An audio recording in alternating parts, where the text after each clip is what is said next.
Anthony on satellite radio. Host Anthony Camilla and Greg Opie here. And Anthony apologizing for yet another raunchy Comment profanity with the rap. Is this the last straw for the raunchy radio duo? Our show is stupid. This is so irresponsible. This should be illegal. It really should be. It's like, it's so unethical. God, I hate fucking radio. This could be the worst audio ever. Shut up. Shut your fucking mouth. This is terrible. We just suck all around. I hope you show restraint in fucking my girlfriend. This stinks. Fucking shut the fuck up. We get it. Get it. Get it. But enough of this palaver. Let's get the show on the road. Oh, boy. Greetings. Hold on. Greetings. Hello. How's everybody today? Dandy? Was ist los? The headphones? Do they work? Hello.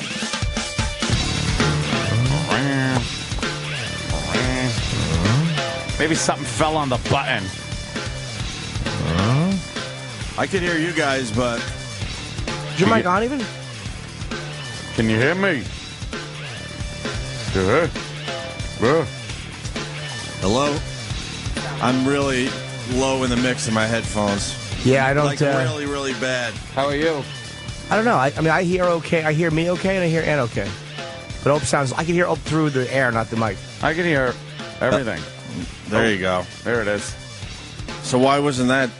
It was a hiccup, a glitch, monkey in the wrench. That's it. Nothing Everything's like gotta adjusting everything as you start a radio show. All right. Opie and Anthony, good morning. Hi. It's always something. Like Anthony said yesterday, we're so ready for a vacation. Oh my God! You have no idea how close I was to a complete meltdown right there. It's just. You notice I was using my new breathing exercises and everything to try to keep calm. Pins and needles and pins. I almost lifted this whole board out of its place and threw it through the window. I had nice visions there. That was fun to watch for a second. People couldn't see, but that really was an almost silent meltdown. It was real close. You're sweating. I am sweating. You're sweating. Didn't I from say that one. it's nice and cool in here this morning? Yeah. I heated up. I started breathing. I'm like, don't do what you want to do. It's just the knob somewhere that they could adjust. That was I. And I'm not even in a bad mood. I pardon you. Right. I'm not even in a bad mood or anything. It was just, all right, whatever. We're ready to broadcast. Did you find it? Oh, yeah. We got so much shit to do today, man. It's not photos from me from yesterday at the parade, is it? Oh. You went? No, I was just hoping that would get a laugh, and it bombed miserably. Oh, wow. We just assumed you'd be there. You know how hurtful that is? When on this show, you do when I was at the gay parade joke, and people like being supportive? Yeah. Like, oh, okay. That's how bad it is. I can see it. I just assumed. No, I didn't go. Oh. Yeah, it was the parade yesterday? Yeah. See, that's how you have to do it. Yeah, was there a gay parade or something? Or something? What? What? I didn't know. Did they cover it on the news? Did they do it big? Sometimes they just forget about it. I don't know. It's just becoming a thing now. Whatever. Yeah, it's just something that's there. Sometimes it used to be make hoopla. shocking, like everything else in this world, but Yeah. now it's just like, the gays got together. Good for them. The internet has made everything non-shocking anymore. Like, because you could see anything. You used to not be able to see that shit. Now you could see anything. I was also discussing the fact that the iPhone that came out, which we are all, everybody that has it, I know in our circle, is very happy with it. I'm getting weak. Are you getting weak? You're starting to buckle? I'm getting weak. I was playing with the new iPhone over the weekend. Someone came by the place that had one with that FaceTime and the video, and I'm like, I'm getting weak. Cool. Mr. BlackBerry, I'm getting very weak. You're losing me as a customer. Supposedly new BlackBerries are coming out in about a month. If it's not remarkably better, I think I don't even have to say I think. I'm done. I'm done. I'm going to have to move on. I was spending a lot of time just putting all my apps into folders. Yeah. Oh, and then, like, if I eliminate a page of apps because I consolidated into a folder, I was like, there goes another page. I just kind of flip through a few pages. Right. You keep all your important things out there, your Twitter, your messages, things that you use all the time. But then other things like games, you just put them in game folders. You pop them on, you realize, those are all gone. And the video's great, the FaceTime, love it, the forward, backward-facing cameras. The resolution on the screen now is retarded good, like ridiculous clear. But I was noticing this. Some people dropped by Saturday. Had a few people by. The Tefts came by with the little Riley child, and Keith and his family, and everybody was by. And we're sitting out by the table. And I look around, and I notice our socializing now is sitting fucking with your I don't even call them phones anymore. I don't know what to call these things. They're not phones. I don't fucking call people on it. They're called your life source. It really is your link to everything in the world that you hold in your hand.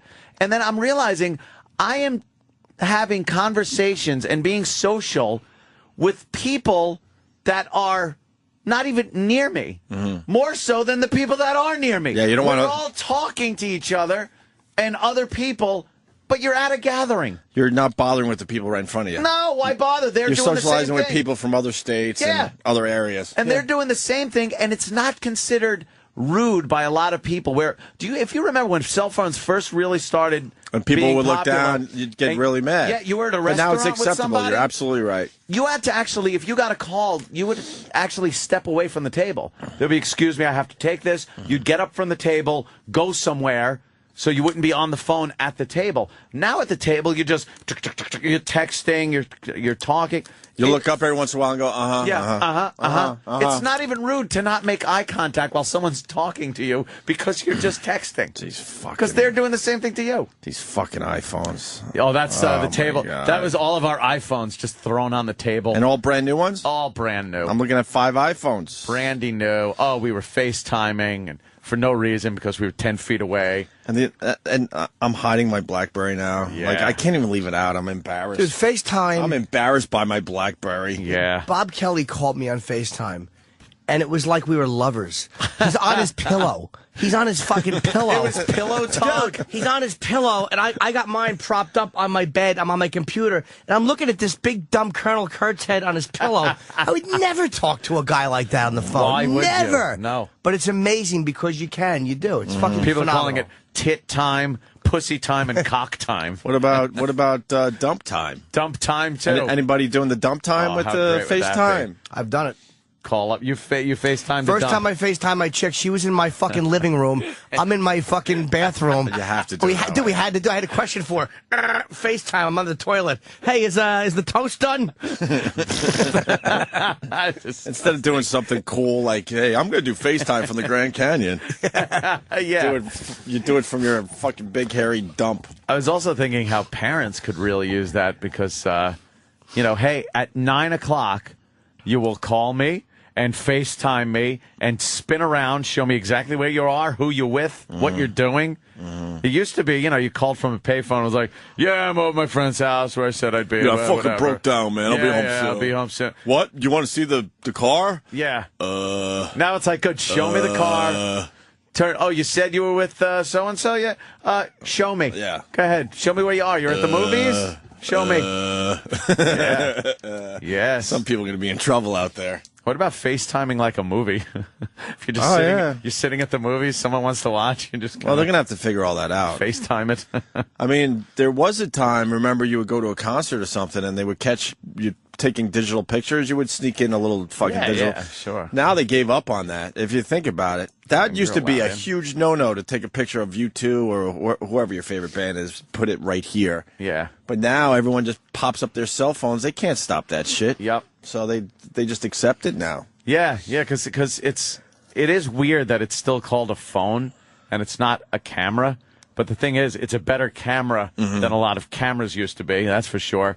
So they can't really confiscate it. It's your fucking phone, your life. It's your link to the whole world. Yeah, we were talking about this, and yet Danny writes up on the screen, new kid excuse. There's no Wi-Fi here. No Wi-Fi And at Johnny's house? And that'll work for another year or two, and then that's going to be, that's going to go bye-bye. That'll be done. You're just wondering, kids that are growing up now, what the hell they're going to have to contend with and have and stuff in the future. Because I look at something like FaceTime and think, that is finally, video conferencing. We're not sitting at home like it was in the 50s and 60s. Here's the futuristic view of the video phone. Mm-hmm. And they'd show this giant box on a table. Well, and you have the mother-in-law there, and they're talking in their little aprons. You know what? Let's call it. Let's make it official. When did they introduce the video phone? And now in the year 2010, we finally officially had the video phone. It's convenient. I know some people have been Skyping and iChatting and all that, but this is officially the video phone. Video phone. When was it introduced where they're saying everyone's going to have one of these? Oh, my God. Yeah, we're looking at old school video phone pictures. A picture doesn't look pretty. A giant old cathode ray tube TV with what looks like to be a 1950s radio under it. Mm. And they're having a little video chat. She's holding up this microphone. K to K12, K to K1. It just looks exhausting for the poor lady. Yeah. And shouldn't she be baking fucking cookies or something? Get Dad's dinner ready, you fucking bitch. Get that martini ready. Get that nice dress on of yours and bake some fucking cookies. You don't have time to video chat with your stupid friend. She kind of is, because she's wearing an apron and there's a mixer in this drawing. Oh, yeah, good. She's definitely getting back to work quicker. You can't have a woman in a picture without a mixer. Lest you get on that video phone with a black eye. See, those were the broads that sort of deserved the 50%. Yeah, exactly. You know what I mean? They did something. Well, no, because they had no skills. I mean, where are you going to take your baking skills when your marriage was over? Yeah, really. You weren't going to take it to another guy because that was not cool to remarry. No. She's a harlot. Yeah, but now we have like handheld video phones. Yeah, that's pretty fucking amazing. It's pretty goddamn cool. Yeah, I'm embarrassed to be in public with my BlackBerry at this point. Oh, a lot of people are embarrassed. Because it's a status thing, you know that. It really is kind of and look, I got buttons. Yeah, buttons. I got buttons, and my screen's half the size of yours. Yeah, this is embarrassing. Danny was ragging Keith's wife, Ange, saying She's something got like one? that. Like, oh, you have a touch screen, but why does your phone have buttons? And then we showed Keith FaceTime when he was going to work, and he just looked at it and went, and walked away. He didn't say another word. He's not in the iPhone world yet? No. He was very happy with it. Although he did finally get an iPad, and I think that's going to be the thing that puts him over the top to make him... He loves it. Yeah, to make him get rid of that shitty Storm that he has. Oh, he hates that Storm. I love my MacBook Pro, so I am in that world a little bit, but I'm not all in yet. Video phone, 1956, and finally in the year 2010, we could officially say we have it. Creating a new world with electronics. How soon will you be able to see over the phone? And then they have a guy with his glasses off in his hand. He's sitting there, very businessman-looking guy from the 50s. He's got a boner, though. And he's got a cord on the phone. Yeah, the best part. Well, it's not even and the cord. Dial. It's the rotary telephone that's attached to this video screen. It's a rotary telephone. He's got this camera and, again, a cathode ray tube TV, black and white, and he's talking to another businessman who's trying to show him something, I guess. Is he showing him something business-oriented? Or his cock? Is it an Arab jacker? He's like pointing to some picture with like a pen, like he's giving a presentation. The first Arab jacker was 1956. 1956? That's 54 years ago. We finally have it. And we finally got it, and it's handheld and just wonderful. A tiny-ass little cord. He's literally a foot away from the screen. Yeah. He could not be enjoying that chat. No. He has his glasses off because he's going blind. And where is it? Is it on the wall? Yeah, it looks is he very just facing the wall? Yeah, Jimmy makes a good point. He's probably going blind. They don't have the screen figured out in 1956. No, flickering, fucking black and white. Oh, terrible. Going cross-eyed after you're done. But when the call's done, it goes down to a little dot in the middle of the screen that stays there for an hour. Exactly. What was that? Wow. Well, good for you guys. I don't really feel like talking about your stupid iPhones. Look, we did it. Can we move on? Because I'm fucking sad. I need something A lot better. of people are very sad. Travis, by the way, waited 7 hours online to get his iPhone. 7 hours. Why didn't you hook him up? I tried, but he wanted it. Well, I wasn't in the area. Wasn't in the area. Oh, okay. Where were you? Huh? Where were you? Well, on Thursday I had a family a funeral thing to do. Okay. So I wasn't able to. Could have used the iPhone. You could have done some I could have just FaceTime corpse time. over there. so I wasn't in the area on Sorry. Thursday to be able to get it. So So I had to do it on Friday. I hope you gave someone a scolding that you Well- had to be at that instead of getting your iPhone. Well, you know, Anyway. things happen, and you know. Dude, it 7 sucks. hours? That's Well- crazy. I wouldn't have waited 7 hours if I had known it was going to be 7 hours. When I got into the line, it was about a 3-hour line. The queue. But even 3 hours is ridiculous. 3 hours is, look, for a Anything regular over- guy like me, 3 hours I can deal with. When the 3G came out, it was a 3-hour line. I was in the exact same spot. Where was this? It was the Fifth Avenue, Oh. which is the only place that had You them picked up until this the weekend. flagship store. Yeah, because they're the only place that had them on Good luck. Friday. Everything else was sold out. They're sold out now. So I got into the line, and it was a 3-hour. The spot I was in was the spot I was in 2 years ago, and 3 that took hours. 3 hours. So I was like, all right. Horrible. And then once 2 hours hit, I was like, this isn't going to take 3 hours. This is going to take a lot longer. A lot longer than that, huh? But then at that point, I've already invested yeah. time that I can't leave, you know? So it Yeah. ended up being, from the time I got in the line to the time that I walked out the door, it was 7 hours. would Wow. wait 7 hours on a line for anything. That's insanity. Yeah, but now I have my phone. Yeah, but I had mine in 8 minutes. Yeah, but... And I had could've just- so many pissed off people looking at me on that line when I walked out with the little Apple bag with the blatant square iPhone box in it. You had the phone in the box? I just but I had it in my hand. But then you also have the little, like, the thing with your old phone in it. And I'm walking out with the new phone, and people just looking, going, he just walked in. This motherfucker just walked in. But Travis, why didn't you just order it online? Because when it was to be ordered, it was going to ship on the 24th, and I knew that we weren't going to be here on the 24th because I was going to be At the upstate at the funeral. funeral, yeah. So there was going to be no one to sign for it. Oh. So So you had to do the 7 hours. yeah, so I did. Yeah. All right, well, Jesus. what are you going to do? I've never waited that long for anything in my life. No, that's crazy. I won't do it again. Are we still talking you about will. the iPhone? The fantasticness Damn of the it! iPhone? What about your shitting and pissing? Yeah, how do you shit You didn't and piss for in 7 hours? Nope. Well, he's a young kid. His pump is still pretty strong. Oh, He's dude. got a strong pump. And a strong sphincter I just muscle. didn't think about it. I just kept it out of my mind. What'd you do to keep busy? Did you talk to other people? Yeah, you make friends. You know, Ugh, you're line friends. Yeah, Oh, they gotta How stink. awful. Line friends suck. you know, you do what you got to do. I played with my phone until it literally died. Yeah. I tried to keep that, battery up. I think my phone died with like an hour left to go, so. Oh, so now you're sitting there with, after 6 hours, you've got an hour and no phone to play with. Yeah, you just stand around and look at things that you've been looking at for 7 That hours. stinks. Same people. Oh, great. good for you guys. Seems What do you great. guys? Are you guys all kind of bonding over the fact that like we understand that we're all assholes on some level? Yeah, I mean, everybody there knows that what they're doing is, on some level, ridiculous. Stupid. So, They're all sold out now. It's all They're gone, all right? gone, yeah. That's amazing. All right. Glad I held my stock. Oh, it's up, right? I would think it's going to go up because of in my humble opinion, because when they release numbers, I think it's got to be ridiculous. Of course. Yeah. Everyone's loving these. Like more so than any of the other models. People were like, I don't like this or that. Or that. Like people are just loving the shit out of these 4s. Amazing. Oh, sorry. Are we still talking about the iPhone? Yeah. How's that BlackBerry? I got it. Oh.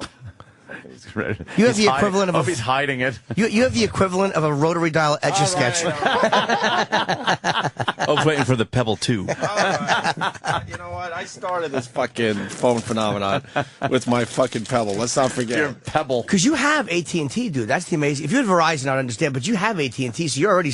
Dude, get the thing for your apartment. The fucking thing I bought. What thing? It's this big. It's called a microcell. A microcell. I have fucking 5 bars of service in my apartment now. Oh, really? Yep. You For your AT&T? Yes. Wow. It looks... I can get rid of my house phone now that it's the year 2010. Absolutely. I didn't have a house phone for 5 or 6 years. I had to get one. That's what it is. Recently? It's a pain in the ass that you put it up through your Wi-Fi. Yeah, I could do that. And then you enter yours and your wife's phone numbers into it so other people can't fucking take your service. Fuck! and you literally have your own cell tower. That's strong. I'm sure that's not going Dude. Yeah, what kind of cancer are you going to get in I 5 know, years? it's in the living room. Oh, I make great. my girlfriend sleep by it. I need that for the basement. I need that for my basement. Why? You having problems?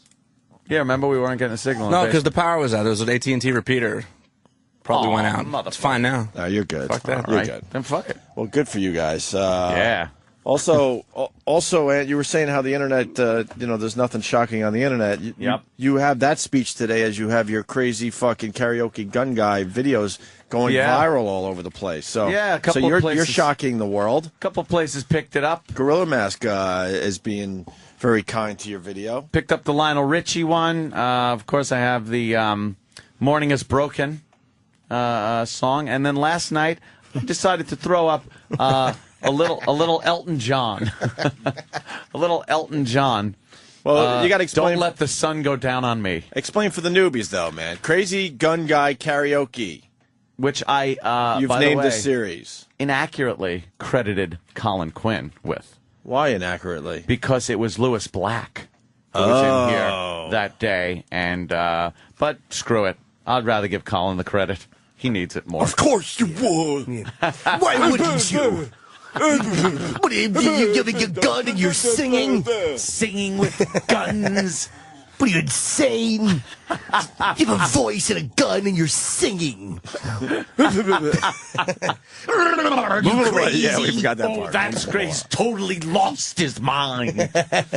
Yes, Can I interrupt for a second? Certainly. Spectro, I don't use a stylus, you fucking A cocksucker. stylus. My phone is with a stylus. My phone is bad, but I don't have a fucking stylus. Take the stylus out and jam it in your eyeballs. And I don't have a thick, short antenna either. No, No. have an antenna. Mine's thick and long. Nice. Anyway, go ahead. Crazy yes. Gun Guy Karaoke. This is, it was inspired by Lewis. We were talking about my karaoke, how I just would be downstairs singing karaoke by myself with usually a pistol on my hip because, I usually wear a pistol on my hip around my house. I don't like home invasions. I want to be armed. So the image of that got Lewis thinking that I'm Crazy Gun Guy doing karaoke. So I figured, why not just do that? So I have a pretty large arsenal. So occasionally I would go downstairs, set up the camera up by my karaoke thing, and grab various armaments and sing karaoke with different weaponry.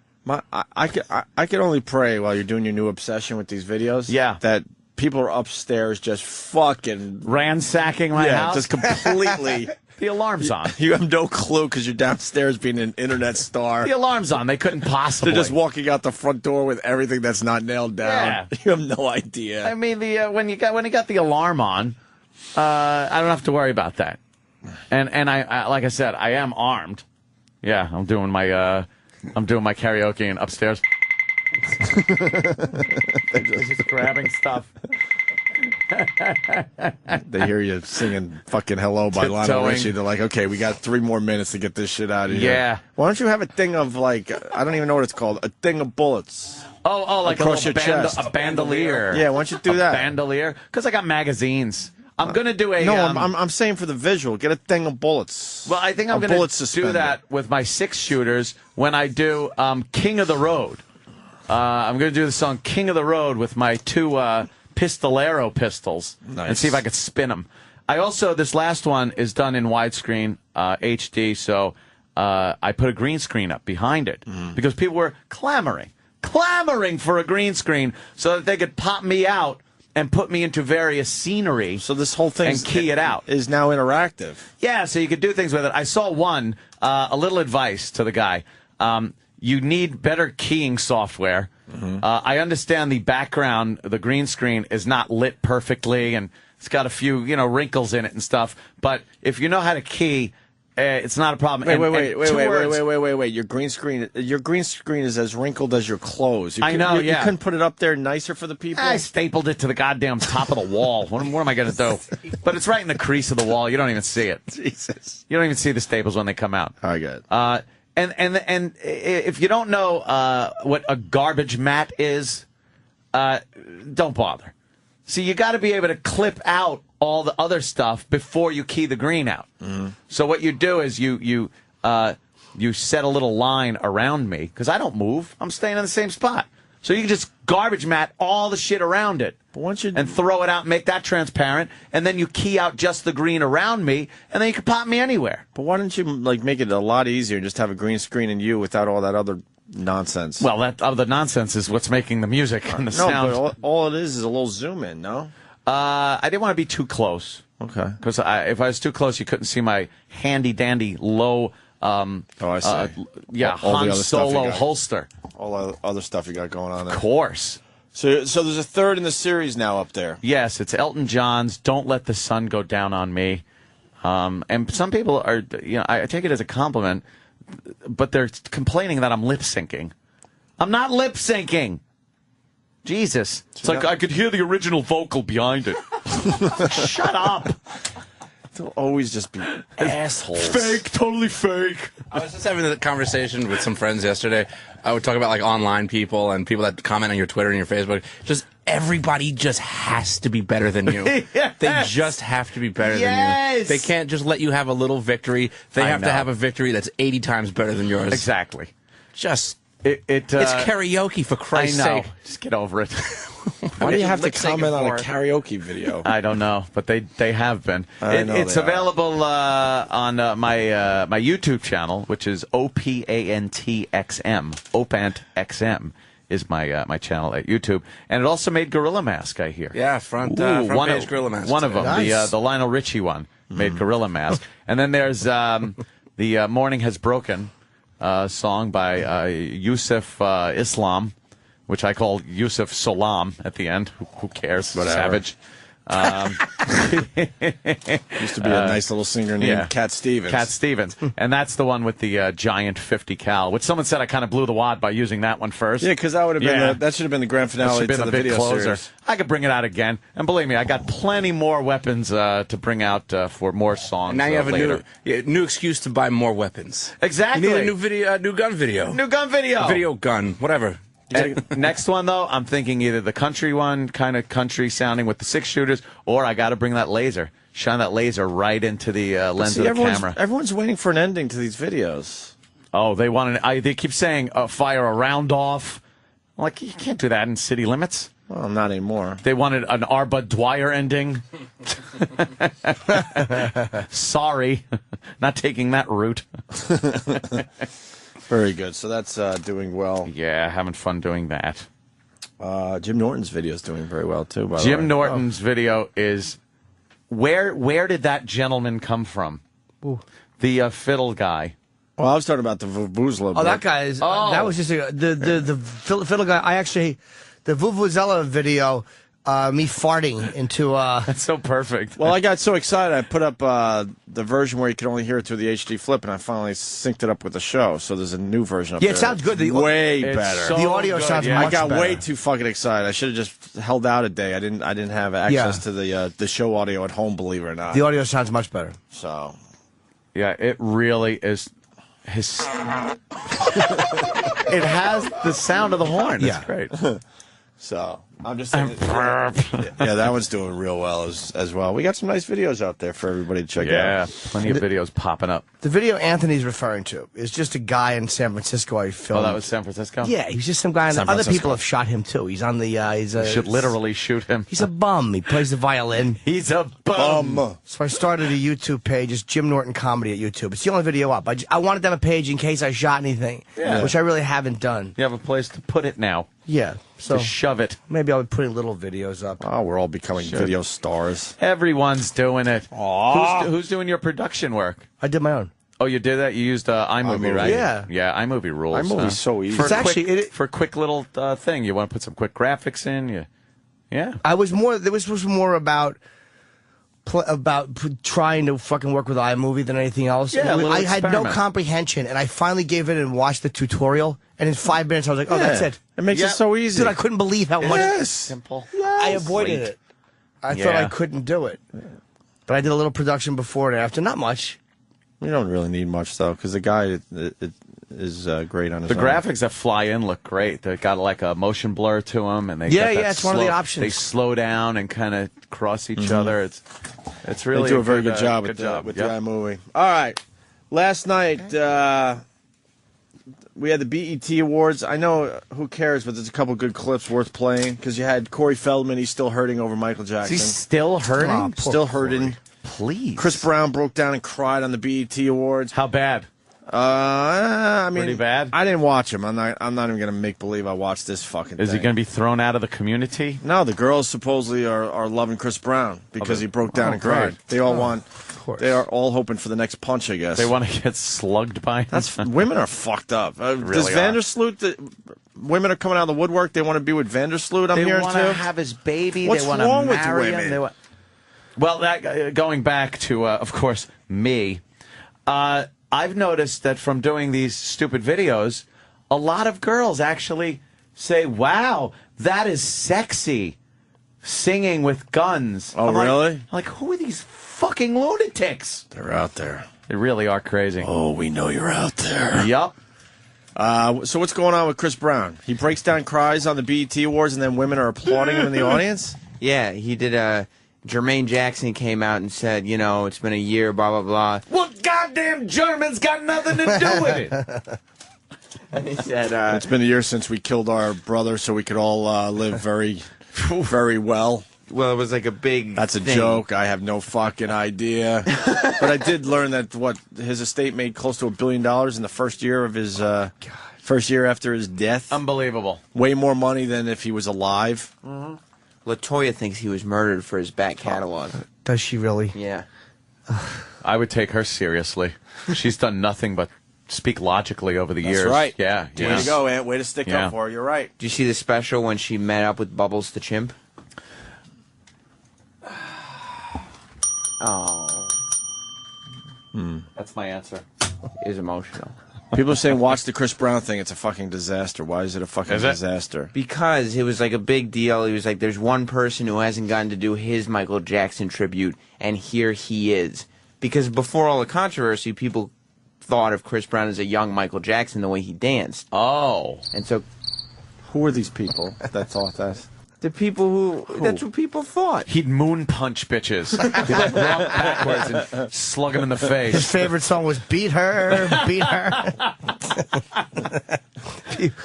There's a thriller, PYT, punch your tits. there's a thriller joke in there as well. Jesus. I thought Usher was the young Michael Jackson. Yeah, what She's happened? not that Usher? young anymore. Oh, man. You know who is huge right now? Fucking Drake, motherfucker. Drake is the shit right Fucking now. Drake right now is got the number one album. Shit. Oh, Nobody can touch him. Hell's yeah, I say. And I put the S on the end of hell. Good. He Yeah. did this whole shit. He didn't even have an album out. Yeah, what the fuck, yo? He did it with a mixtape. It's amazing. Wonderful. So what happened with jeez. Chris Brown? Well, I don't know what that is. Nice video, Danny. Two young shirtless black children dancing. They're listening to the new Drake album. That, I swear, looks like album. District 9. Jesus. Sorry. So what happened? So he came out. He did. You know, he danced and danced and danced, and then they played this montage of like, I think it was people in Haiti and animals covered in oil, and then he came on to sing "Man in the Mirror." And he started. He couldn't get it out at all. He started crying, and eventually just put the mic down completely. What? And he was bawling, And they had a like, Really? like bawling. What a fruit. on live TV. Yeah, and then all the We got this audio. Yeah. Oh fuck. And then all the girls started going like, "Oh my!" Like they pan to the crowd, and the girls in the crowd were like, "Oh my god!" I started rapping with two bad knees. Some 18 years ago, I left Dayton, Ohio, with two very bad knees I know. and a dream to become a Major League Baseball player. What happened? What happened? I thank God this dream came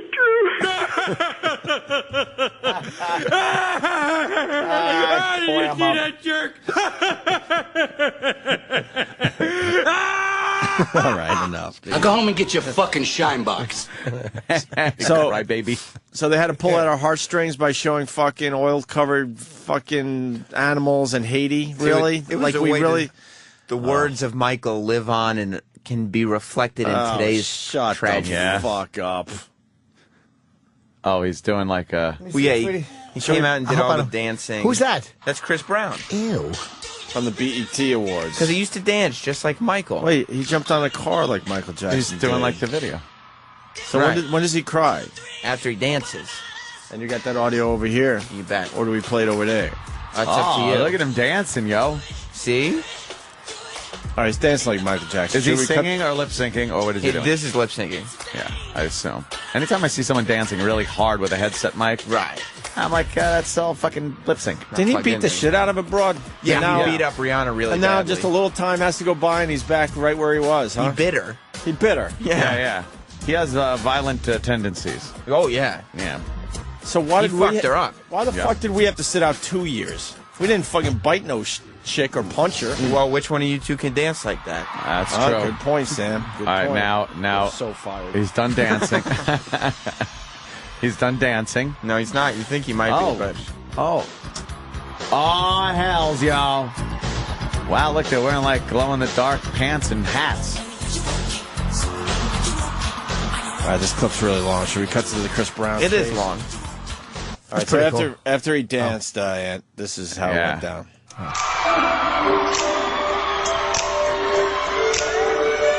I guess he had to reflect upon his own.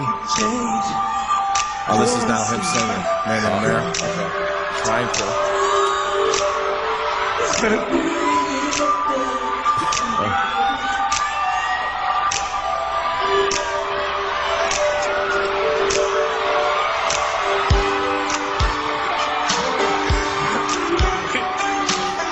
His wind is blowing my body.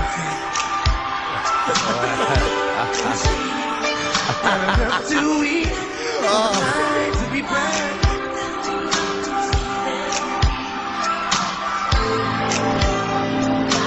His sensitive side, where he's not beating a pretty girl. I'm looking at the fist in the grill.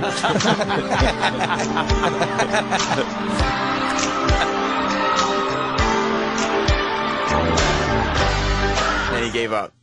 He gave up. He put the mic down and he just started singing like he yelling on stage inaudibly. And the girls loved it. I mean, Twitter was going crazy. Everybody's forgiving Chris Brown. Oh, the yeah. girls loved it. It's a better visual, but he completely breaks down. I definitely, the girls in the audience are definitely pulling a CO. Yeah. What's a CO? Yeah, I just use initials these days. Oh, I know what that means. Yeah. What, Look it up. What's a CO? I can't say. Yeah. Yeah, it's on certain websites. But what kind of a fucking faggot is just gonna cry like? What? Say CH instead of C. No, yeah. It's called CO. Yeah. What's the C stand for? Well, the last word is out. Right. So, And the first word is this. Jesus. Oh my God. People saying he copped out because he forgot the lyrics. It's a Really? song, maybe. I don't think he forgot the lyrics. I mean, They had to lead him off the stage. yeah, he didn't forget the lyrics. Get the fuck out of here. It's That's one of the most famous. It's one of Michael Jackson's biggest hits. How could Chris Brown forget course. the lyrics? it's all fake. Well, I mean, I'm sure that he, manufactured some tears trying to get some sympathy. But Sympathy. This totally Yeah. fixes everything he did. because he's been working on sympathy ever since it happened. He did Yes. a concert to benefit the census. Saying that, he's just whatever he can benefit. Census. Yes. Jesus. That's what he said he was doing with Rihanna. He was just counting, and he went one. I counted that bitch's teeth. You have to mark them so they don't. You don't count them twice. Kanye West had a big comeback last night, too. Oh, Yeah? that's good. Cool. Yeah. What did he do? He performed his new single. He's got a new album coming out. It's going to be fire again. Is he? Oh, yeah, he's going to be great. He's going to be right back on top. You're a hit. You can tell the hits, right? Kanye West is back. You know. He's good, though. You can't say He's amazing. He's an ass, but he is a very good at Yeah, what he does. we all know he's good at what he does, but he is a complete asshole. Corey Feldman's still hurting. What's this about? That was at some non-televised Michael Jackson memorial. Oh, he wasn't invited. I to thought the... this was on the BET Oh, Awards. no. Corey Feldman is not allowed at the BET Awards. I thought this was just a continuation of No. the BET Awards. It was No. some just lame tribute that Yeah, Corey that Feldman wasn't televised. Corey Feldman is not going to go to the BET Awards. Why? He'll get the Sandman will come sweep him right off the stage. Oh, the He's Sandman will not- come out, tap dance, and sweep him off stage. Wait a minute. So he's not going to be there. So the anniversary of Michael Jackson's death was Friday, I believe. Yeah. Okay, so you would think that Corey Feldman would be a big get. Who No. got him? Who got him? It was some memorial. This is camcorder footage from the venue. This sounds so bad. It looked like it was in a banquet hall. It wasn't. So he couldn't even get on a real media outlet? No. For the year anniversary of Michael Jackson's death? Wow. Oh, wow. That is sad. Wow. All right, here's camcorder footage of Corey Feldman hurting a year later. Michael and I were friends. Oh my God, he's at a high school gym. Yeah, There's nobody there. Listen to the audio. It's just a big echo. I thought it was CNN or something. Oh, no. Oh my God. It wasn't televised. Wow, he can't even get on real TV. Maybe he prefers to deal privately. I guess. Michael and I were friends, really close friends, for about 18 years. And the reason I say 18 years is because it was 8 years before he passed away that him and I didn't speak. We had a bit of a falling out. And when we had that... Great job. And I can never, ever let go of the fact that I didn't get a chance to say goodbye, or give Michael a hug, or tell him again that I loved him. So I'm taking that opportunity right now to say, Michael, Oh, shut up. Shut the I fuck forgive you, About I hope you. you forgive me, and I love you. Do that in your fucking home in private, you bore. He's dead. Right. Exactly. What was the falling out? You grew hair on your dick and he said, "Amp straight, kiddo." If he was holding strong to not talk to Michael anymore, that was some serious shit going down. Yeah. So what happened, Corey? Yeah. Yeah. If you forgive him, why don't you dig him up and give him a hug? All right, somebody put me with Hitler. That isn't a request. I was just commenting. Someone keyed me out of the green screen version of the Elton John song and put me right next to Hitler giving a speech. Those are actually Hitler's friends doing it as a goof. Oh, he's got the sound too with the music. So it's Hitler and me.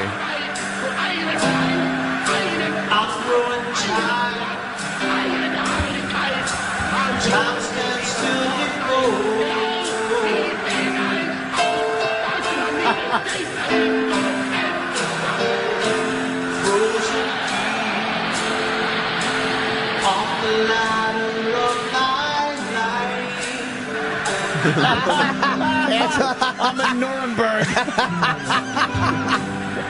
Too late to save myself from falling. That's great. Sounds good, man. Oh, thank you, Jimmy. Took a chance. I mean, the cheers for you. Yeah, exactly. Change the way of life. That's hysterical. It's Hitler giving the Hitler salute. But you misread my meaning when I met you. Ann actually looks too heavily armed to be with that group. Oh, more Hitler. They're all waving at Anthony.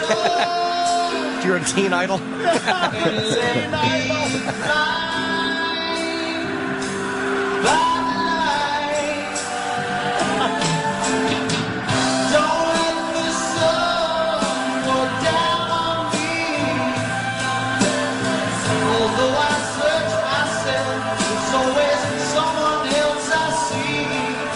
Guy did a great job with this.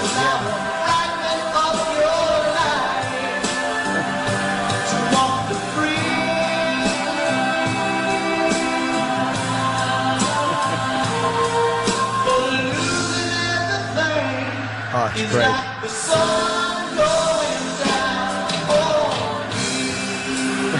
Guy did a great job. It's Putting the me Hitler in Nazi Germany. Yeah, crowd shots and everything. Dream you on come the true. roof with Hitler, you by yourself. Wow, very good job. It's different from the BET Awards. Just a tad. Yeah. That audience was better behaved.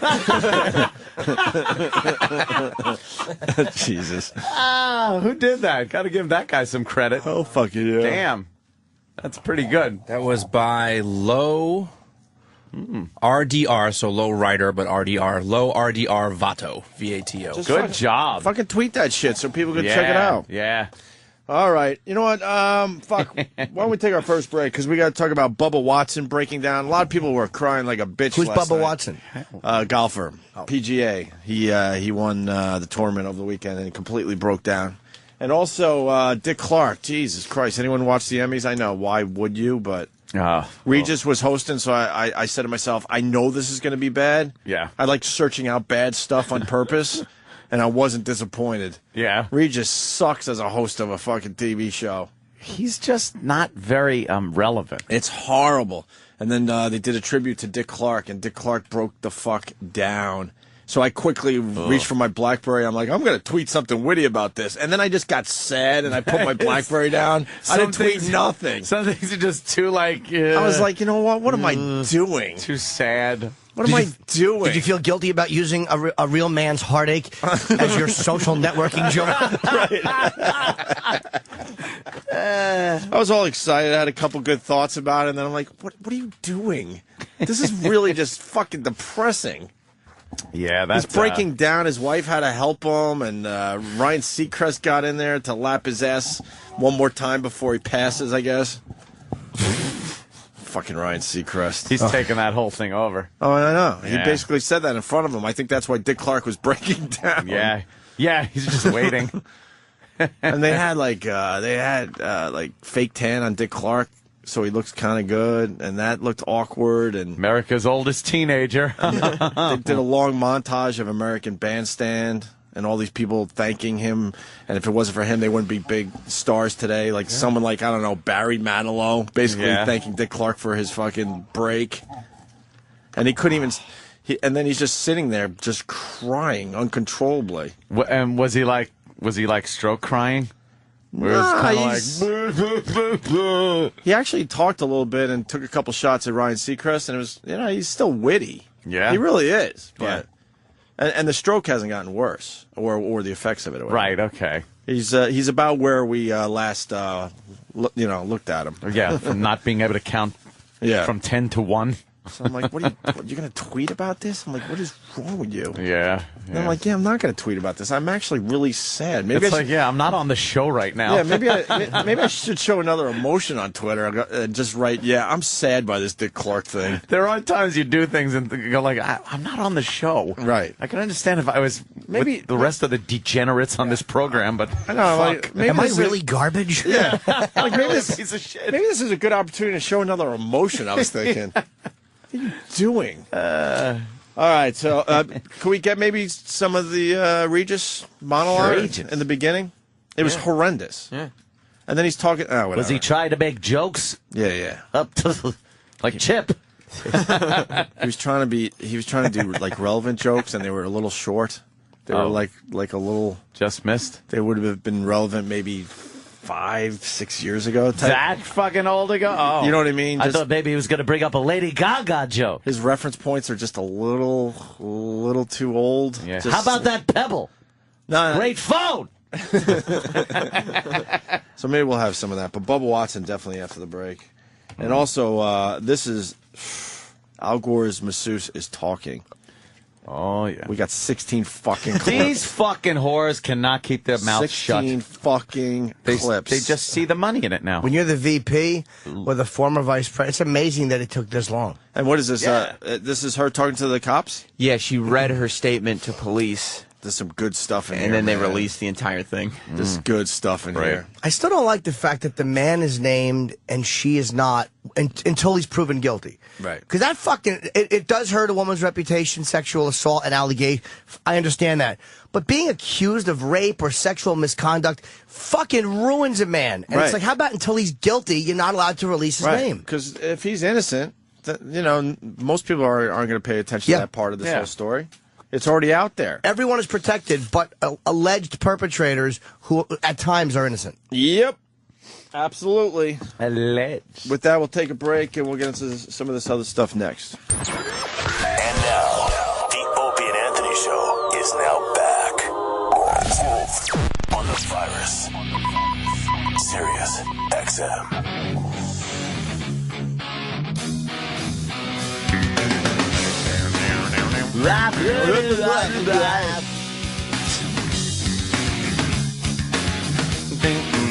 Kicks in right here. So I guess we could all go back to not giving a shit about soccer, right? I was thinking the same thing One of driving those, in. That's one of the headlines. And don't even go, no, but this time. Shut up. We go back to not giving a shit about soccer in this country. How short did the U.S. fall? How many levels? What? How many teams are left? Like how far did we come? Oh, that's a good question. I mean, we did all right. They lost in the round of 16 teams, so then I guess there would be down to 8. The 8, and then 4, then 2. Oh, okay. So we lost to Ghana 2-1 over the weekend. Ghana. Was it a legit loss, or was there a lousy call in it? There's been a lot of lousy calls, but I think in that game it was legit, right? Yeah, I think it was legit. Why am I asking you? I watched the game, but I don't know what I saw. I don't know what you saw. No, I don't know if I'm watching a good soccer game. I really don't. You don't know what makes a good one. I mean, what makes just a I could tell you regular what, one. I could tell you when I'm looking at a really good hockey game, and people still try to beat me up. They're like, "This is way better than your stupid hockey." I'm like, I don't know, man. That. I haven't heard a really good argument to prove that yet. I don't know about that. So, but the World Cup's still going on, I guess. But the United States are out, and we're out. And did it help the sport in this country? Maybe a schmidge. I'll give it a schmidge. It's a schmidge more popular. Yeah. That's what they want to hear. It's a schmidge more popular in America. Is this true anytime one person breaks away and okay. Mm-hmm. What happened? And goes against the goalie? And they just happen to be like one guy and the goalie, that it always goes in the net. It has to. The goal is a city block long. Of course. I just read that. Yeah. But getting to that point, it takes it's forever. It takes forever. It's exhausting. Turn off the phones. I'm not talking about soccer today with you dummies. Done. I would have talked, I would have humored you if the United States were still in it. But now they're gone, and no one gives a flying fuck about soccer. Look, they're steaming out there. I could feel them. Still care. There's this one. Now they'll mention like teams no one cares about. Right. The Nazis beat up on the Limeys, huh? Yeah. Yes. Yes. Germany eliminates England. I just knew that one. 4-1. In other sports news, what the hell? We'll do a very quick sports break here. Actually, one more item worth mentioning. Fedor. An item. Fedor fucking got, he tapped out after a minute and a half, I think, over the weekend. Wow. Fedor is the big get. Dana White wanted Fedor so bad in the UFC. He probably still wants him in the UFC, but probably not as much as he did a week ago. Fedor looked fat, dude. He looked really bad. For that level of fighting, he looked terrible. Yes. Can I see that? Is that picture of him, Denny, or no? You could see, I mean, for that, he got caught. I mean, the guy knocked him down, and he just got caught in that triangle, and he got fucking armbarred. Is his leg wrapped around his head? Yeah. He tapped. Fedor tapped just one slap to the leg. Like, you could tell he didn't want to tap. But his arm was going to fucking break if he didn't. Damn it. Wow. So this will either motivate him to win 8 straight fights or he's done. It's like it's hard to say because I don't know what the guy. You can't tell anything by fucking listening to him talk. So you can't tell if this will motivate him now just to come back and start really fighting, or if he's just getting out of the fight game to run for this thing in Russia. Did he fuck up? Well, Mars watched the whole fight. Where is Mars? I think he did, but he also knocked him down. Oh, you watched it too? Oh yeah. Yeah. Did you rent it or was I was on Showtime. Oh, okay. That's how Strikeforce. I don't think can do real big pay-per-views, so they're on Showtime. Well, that's you know. But Fedor does knock him down, but this fight is very, very quick. It is, huh? Yeah, it was unbelievable. They're doing a little dance. Yeah, Wardum throws a kick and misses. A little kicking. We'll do a little play-by-play, Jimmy. And they're just kind of facing off. Then no one's throwing any punches yet. Nothing's really happening yet. 20 seconds. They're just kind of both faking a little bit, feeling each other out. Boom. Oh, there we go. Fedor knocks him down. If he falls back. Now Fedor jumps on to fucking pound. And that's what he does. He wants to beat. He's beating the shit out of this guy right now.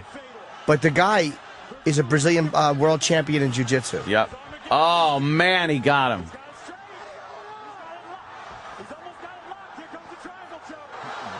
Oh, damn.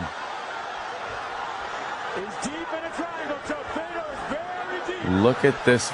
Guy's got like this figure 4 leg lock around his neck. And Fedor can't get out of it. Fedor can't get out of it. He's also got his arm. Now he's pulling his arm back.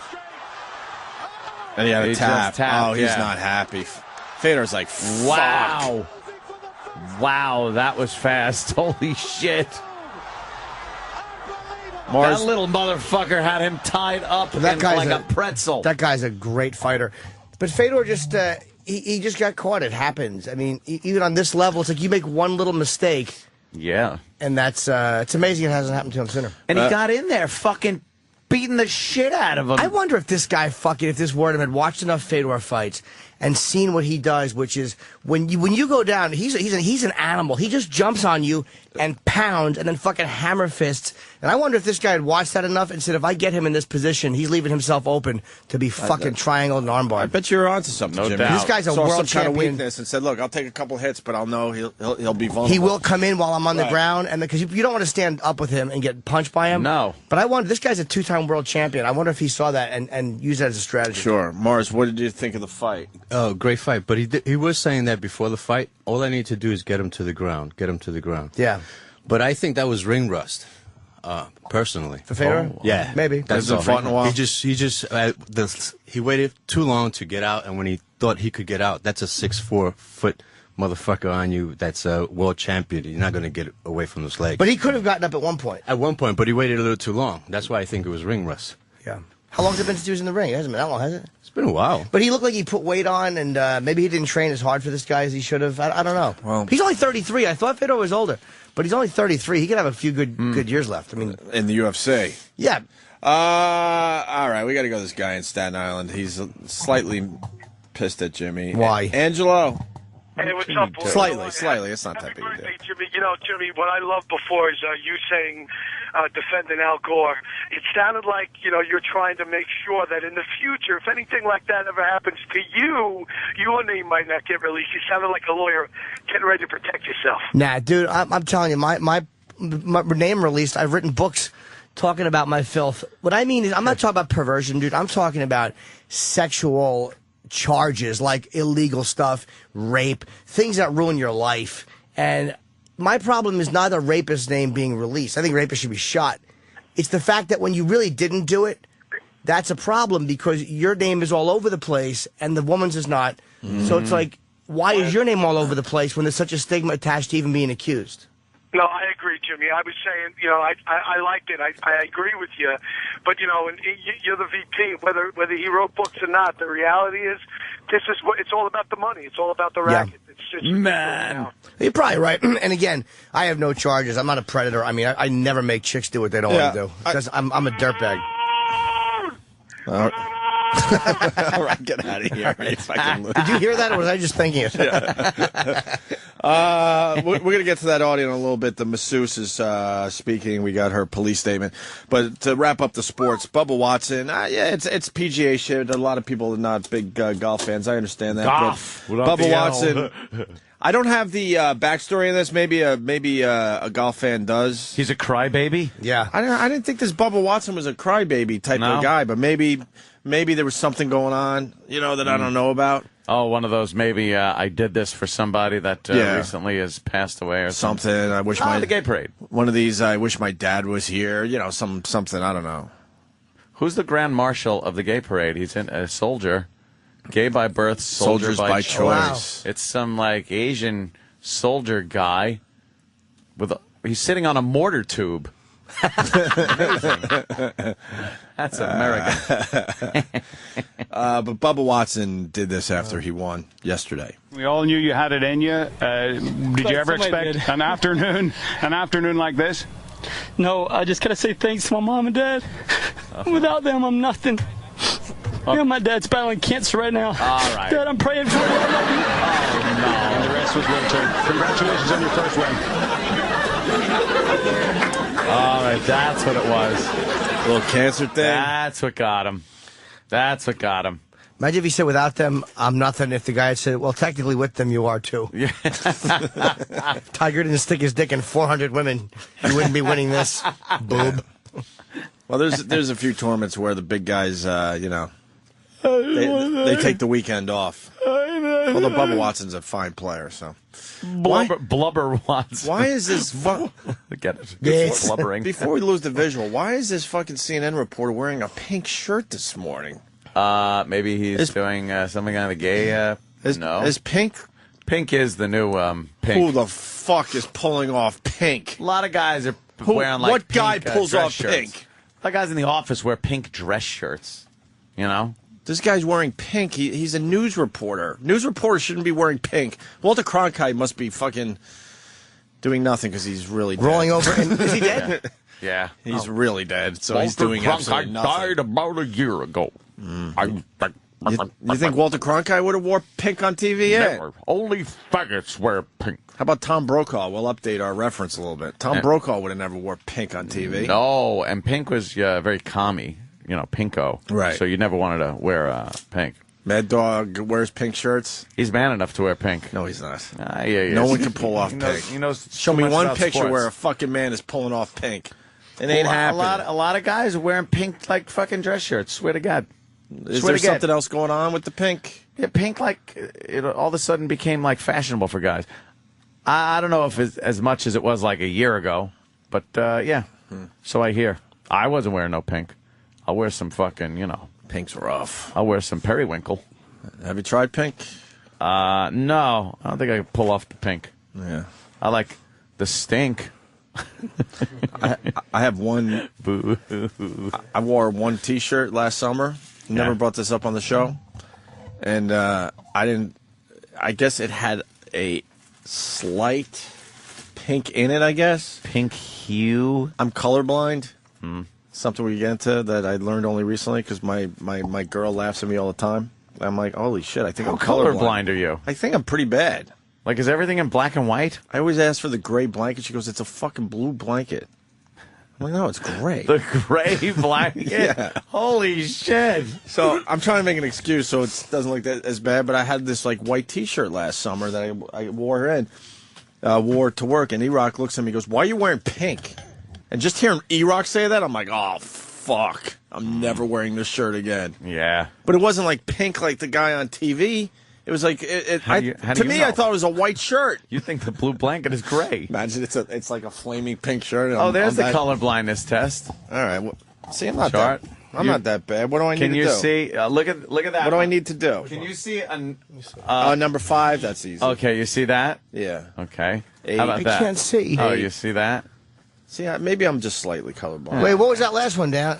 26. Yeah, see, that's easy stuff. Oh, okay, I think you're not totally colorblind. No, I guess just maybe a couple different colors. Oh, if you're colorblind, you won't see that. You won't see the numbers. Really? Yeah. All right, then I'm not colorblind. Everyone shut the fuck up. So I'm right. The blanket is fucking blue It's or gray. gray or whatever. It's a gray blanket. Didn't you tell me why are you wearing a pink shirt last summer? I never forgot that. Yeah, you swore up and down that it wasn't pink. Yeah. But it was really obviously like a really faint pink. Yeah. Seriously? It's odd. I've never worn the shirt again because of you. There's a lot of clothing I've never worn from this show, so. That's true. Finally got someone Anything else with back. less than 2 X's in it. Wrong producer there, sir. Sorry. Oh, damn. And he gets in a Steve insult before he leaves. Yes. Thank you. Is Steve here today? Kyle in Well. Canada. Hey, how you doing, Liberally. fellas? Hey.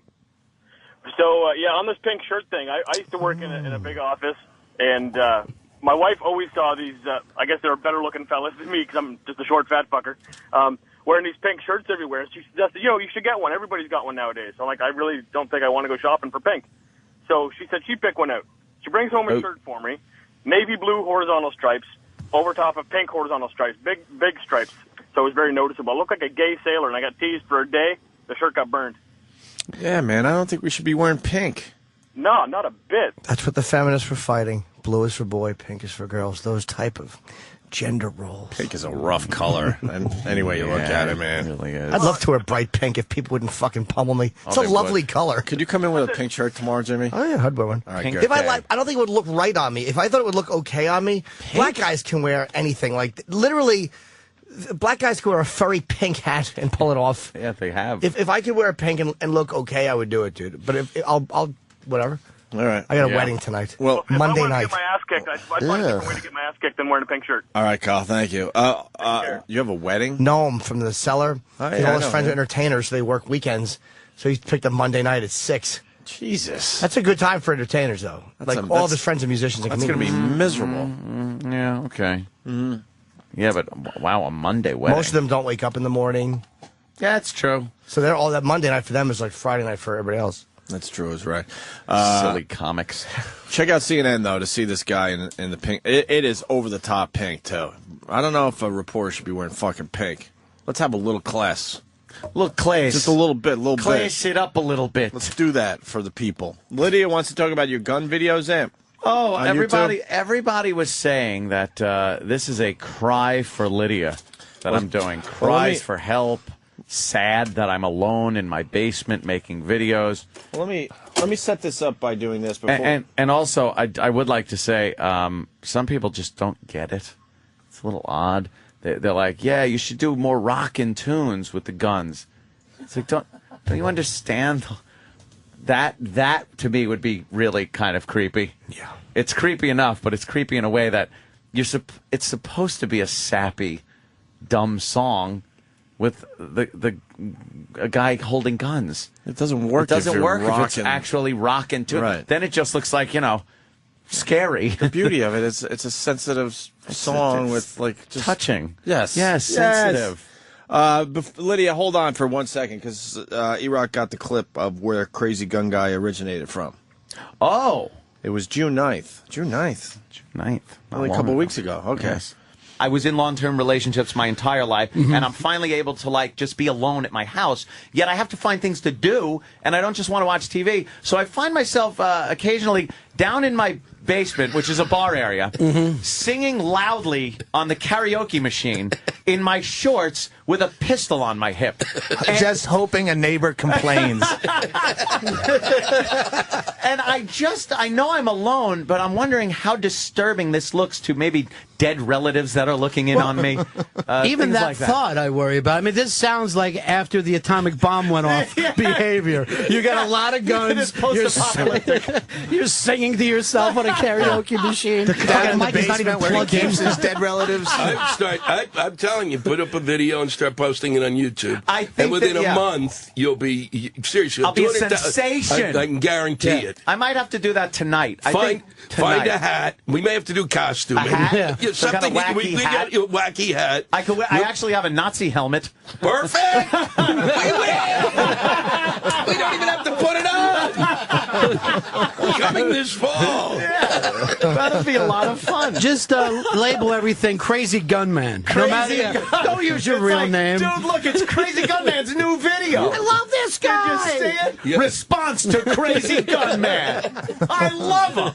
I'm going to do Crazy that with a K. Can I make that backwards R? Because that's good, too. Crazy with a K and a backwards R. Oh, looking forward to it. If I was you, Ronnie B. If I was you, I wouldn't listen to Ronnie Fez today because you're going to get a beating for not acknowledging that Ronnie basically came up with Crazy Gunman. Ronnie... and you changed it a little bit to Crazy Gun Guy. And Louis Black came up with the K for Crazy. Yeah. And Louis Colin Quinn had nothing to do with this. Colin Quinn had not one thing to do with it. Take his name off your videos. Not one thing to do with it, Colin. All you brought was the gun and the mental illness. Yes. Yeah, because Louis was the one that said I should put it on YouTube. And Ronnie B. And Ronnie B named it. Yes, said don't even use your name. Wow. Just go Crazy Gun Man. Which, by the way, sounds better than Crazy Gun Guy. Crazy Gun Man? Yeah, but it's too late to change because now it is what it is. Sounds like gunman. Which sounds like you're saying that going out to do bad things. So you're saying what Ronnie came up with isn't good enough? Well, no, all right, it was good fodder. Have fun. Have good fun with that. Fodder. Lydia from Oceanside wants in on this fucking thing. This is great. Lydia, talk to Anthony. I'm obsessed with this video now. Oh, you're obsessed. I have watched it about 10 times. I heard you guys talking, but I haven't seen it. Which one? I heard that too. Which one? You know, there's 3 in the collection. Her tongue's numb No, from I wine. mean, I heard you the other day talking about the video. Yeah, and these saying video. it would be perfect for me to sort of sink my teeth into, but I hadn't seen it, so I didn't want to say anything. And then I went and watched it, and then I watched it again, and then I watched it all weekend. Ah. I am just obsessed with Crazy Gun Guy. See? You like it, right? Now, you see nothing, as now a professional, you see nothing wrong with this, right? I didn't say that. Oh. It's disturbing, but incredibly Beautiful. incredibly addictive. I just can't stop watching. The color of the wall and The color of the wall, it's like a mustard yellow. 'Cause he I forgot to white balance his camera, the drunk. I didn't white balance my shitty camera. And then the last one I used my good camera, and I finally dragged it out of the studio and used that the one. wall is all peachy and glowy, and the music is all sweet and wonderful, and you're standing nice there. buzz. I keep looking for the guitar, Lydia. and you have an AK-47. Yes, That's the beauty see? of it. See, that's why it works. It is really haunting. It's really Apropos. political. And the not to forget the Nostromo shirt from Alien that Danny was kind enough to get me for, I believe, my birthday. Also, people commenting, I'm a little behind the scenes on some of these videos, Opie. Some people commenting that why am I dressed like John Locke? With my pants up so high. I'm wearing a shoulder holster rig. Why is your walls yellow? They're not. That's he forgot to white I didn't white balance my camera. Oh, okay. That's the mustard yellow I was talking about. So it kind of works, though, with the video. The shoulder rig I'm wearing hooks onto my belt, and it really is, it was tight, so it pulls the pants up high. So I had to, I look like John Locke. But that kind of works with the video, too. Yeah, it's like, it doesn't matter what I'm fucking wearing. Who cares? I'm going to try one in boxer shorts. Is it deeply disturbing, or is it slightly alluring? It's entertaining. Hey, Lydia, we'll talk about this in a second, but who was the guy that touched you when you were, 9 or 10? I forgot his name. Irving. Irvin? Are you on the line, Irvin? Good morning, Lydia. Have you grown since the last time I've seen you? Yes, I have, Irving. Yes, giant tits. Irving? So you wouldn't be interested. Irving, what do you got? I wondered if she was wearing her bathing suit. Like I used to measure her when her bathing suit was on, and I just wanted to see if she's been thinking about me. Irwin wears pink on his finger. Lydia, does this creep you out hearing from the old guy? Yeah, I think about him. He can rest assured I think about him every day. You think about him every day?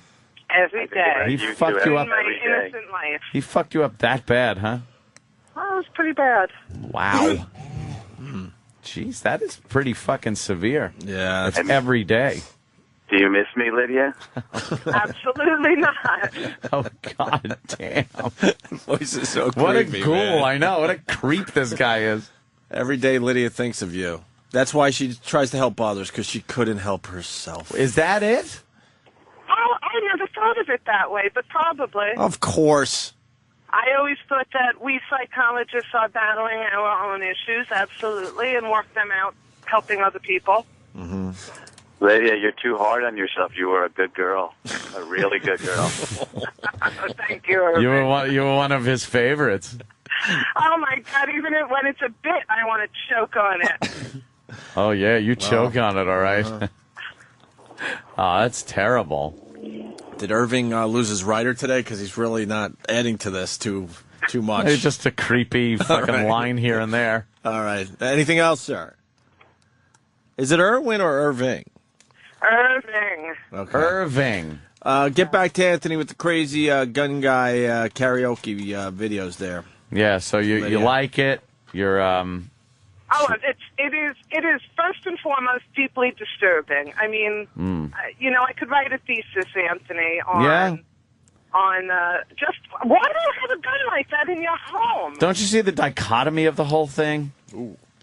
I love the dichotomy of the whole thing. That's the interesting and alluring part. And the actual fact that you have an AK-47 available to hold on to lovingly while you play karaoke is sort of scary. It's how much fun it is to shoot these things down at the range. It's a blast. It's quite fun. So I have them because I like collecting weapons. I like firing them, all different types. I think they look cool. They have sort of a tactile thing where I like holding them. It's great. Yeah. Don't you ever worry about getting too drunk and blowing someone's heads off, or just like going crazy? Don't you ever worry about having all that firepower? He's very responsible. No, those guns, by the way, Fully except for loaded. the one on my hip, Yes, they are all fully loaded and ready to rock and roll. Why would you explain that, Ann? People are Lydia, so they're stupid. fully loaded, these guns that he plays with. You honestly think, just look at the way I'm holding the gun, all the guns. My finger is not even on the trigger. The next one, can you at least... Very safe. The next one, just to freak out Lydia, could you like scratch your temple with a gun while you're singing? I would never even do that. I would never even do that. That is something I would never want to put an example of unsafe gun behavior. Rub your ball bag on with there. the barrel of the gun because you got an itch. Calling 911.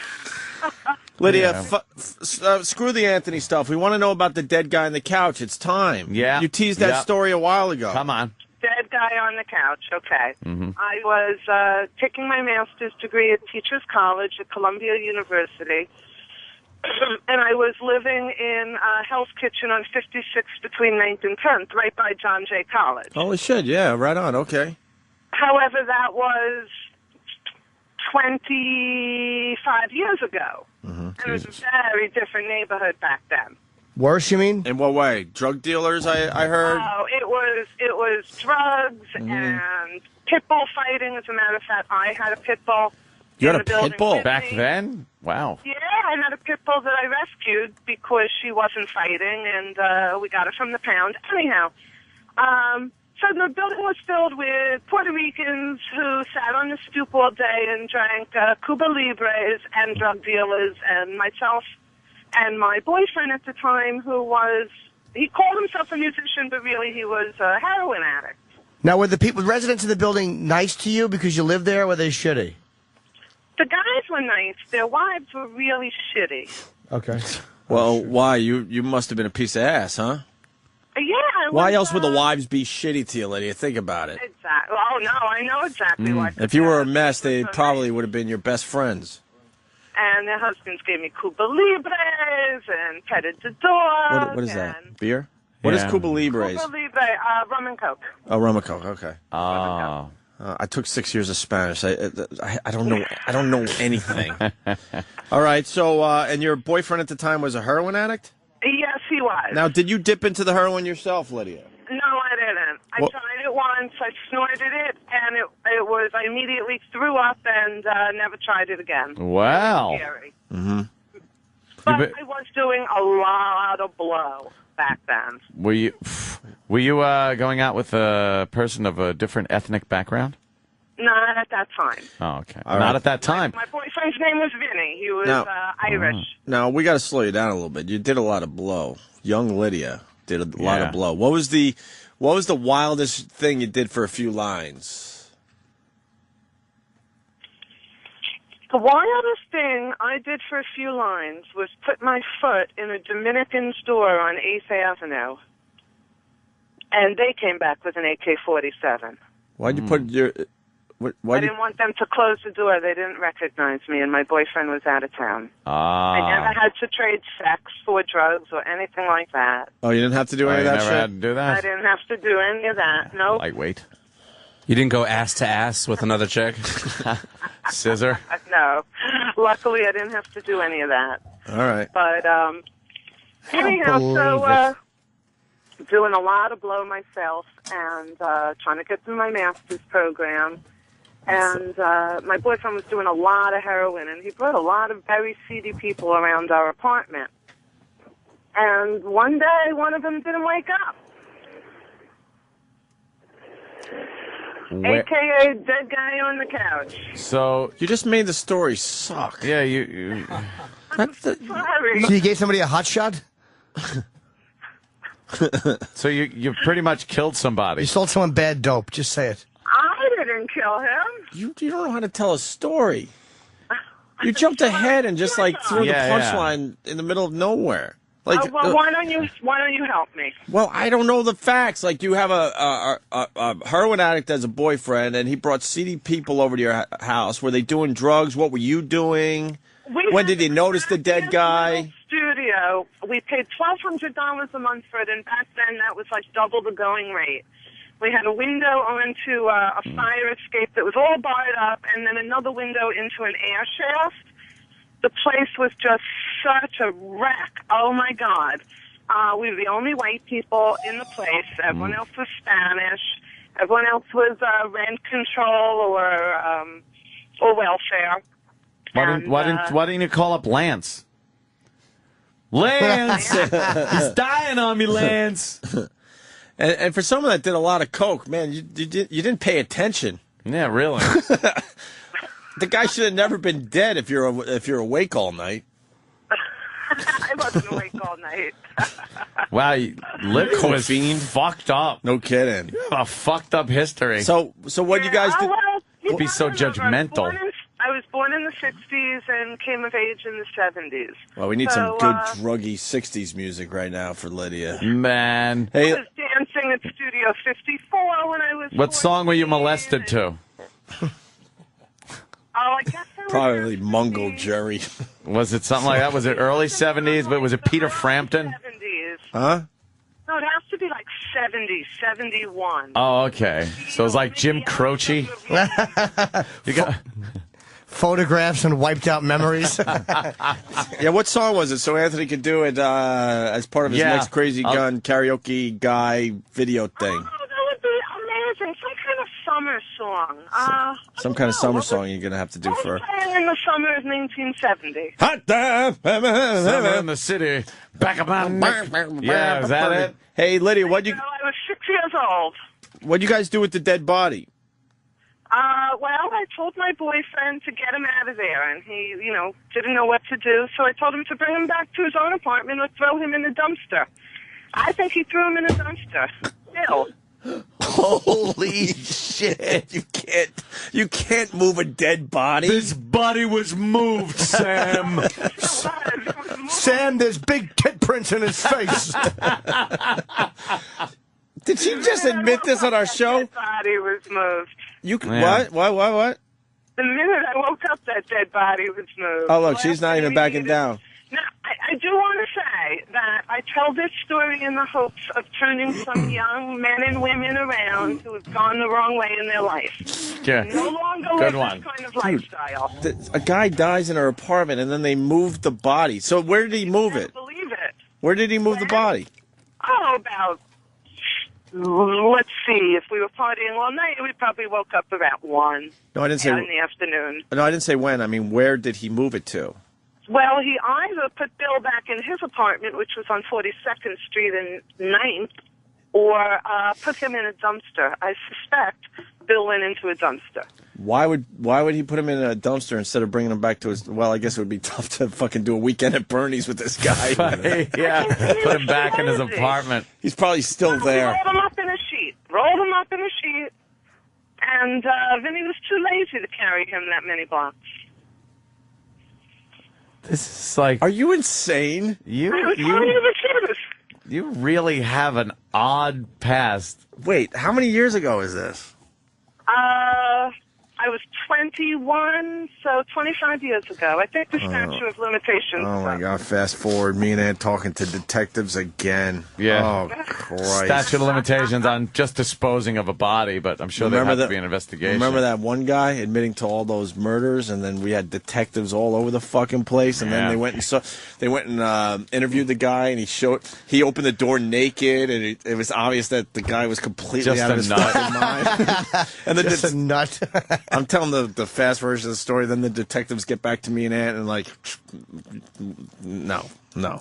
What did they say to us? I forgot exactly. I had nothing right there. Yeah, but they basically said, obviously very fake. These coming in. Lydia was molested to Joy to the World. Was that it? Yes. Joy to the World? Right. That was very popular when I was 6 or 7, yeah. See? You used to dance around to it? Is that why with all my little girlfriends. Dancing around, being all sexy, showing off, just asking for it? Oh, yeah, we 6-year-olds were asking for it. That's right.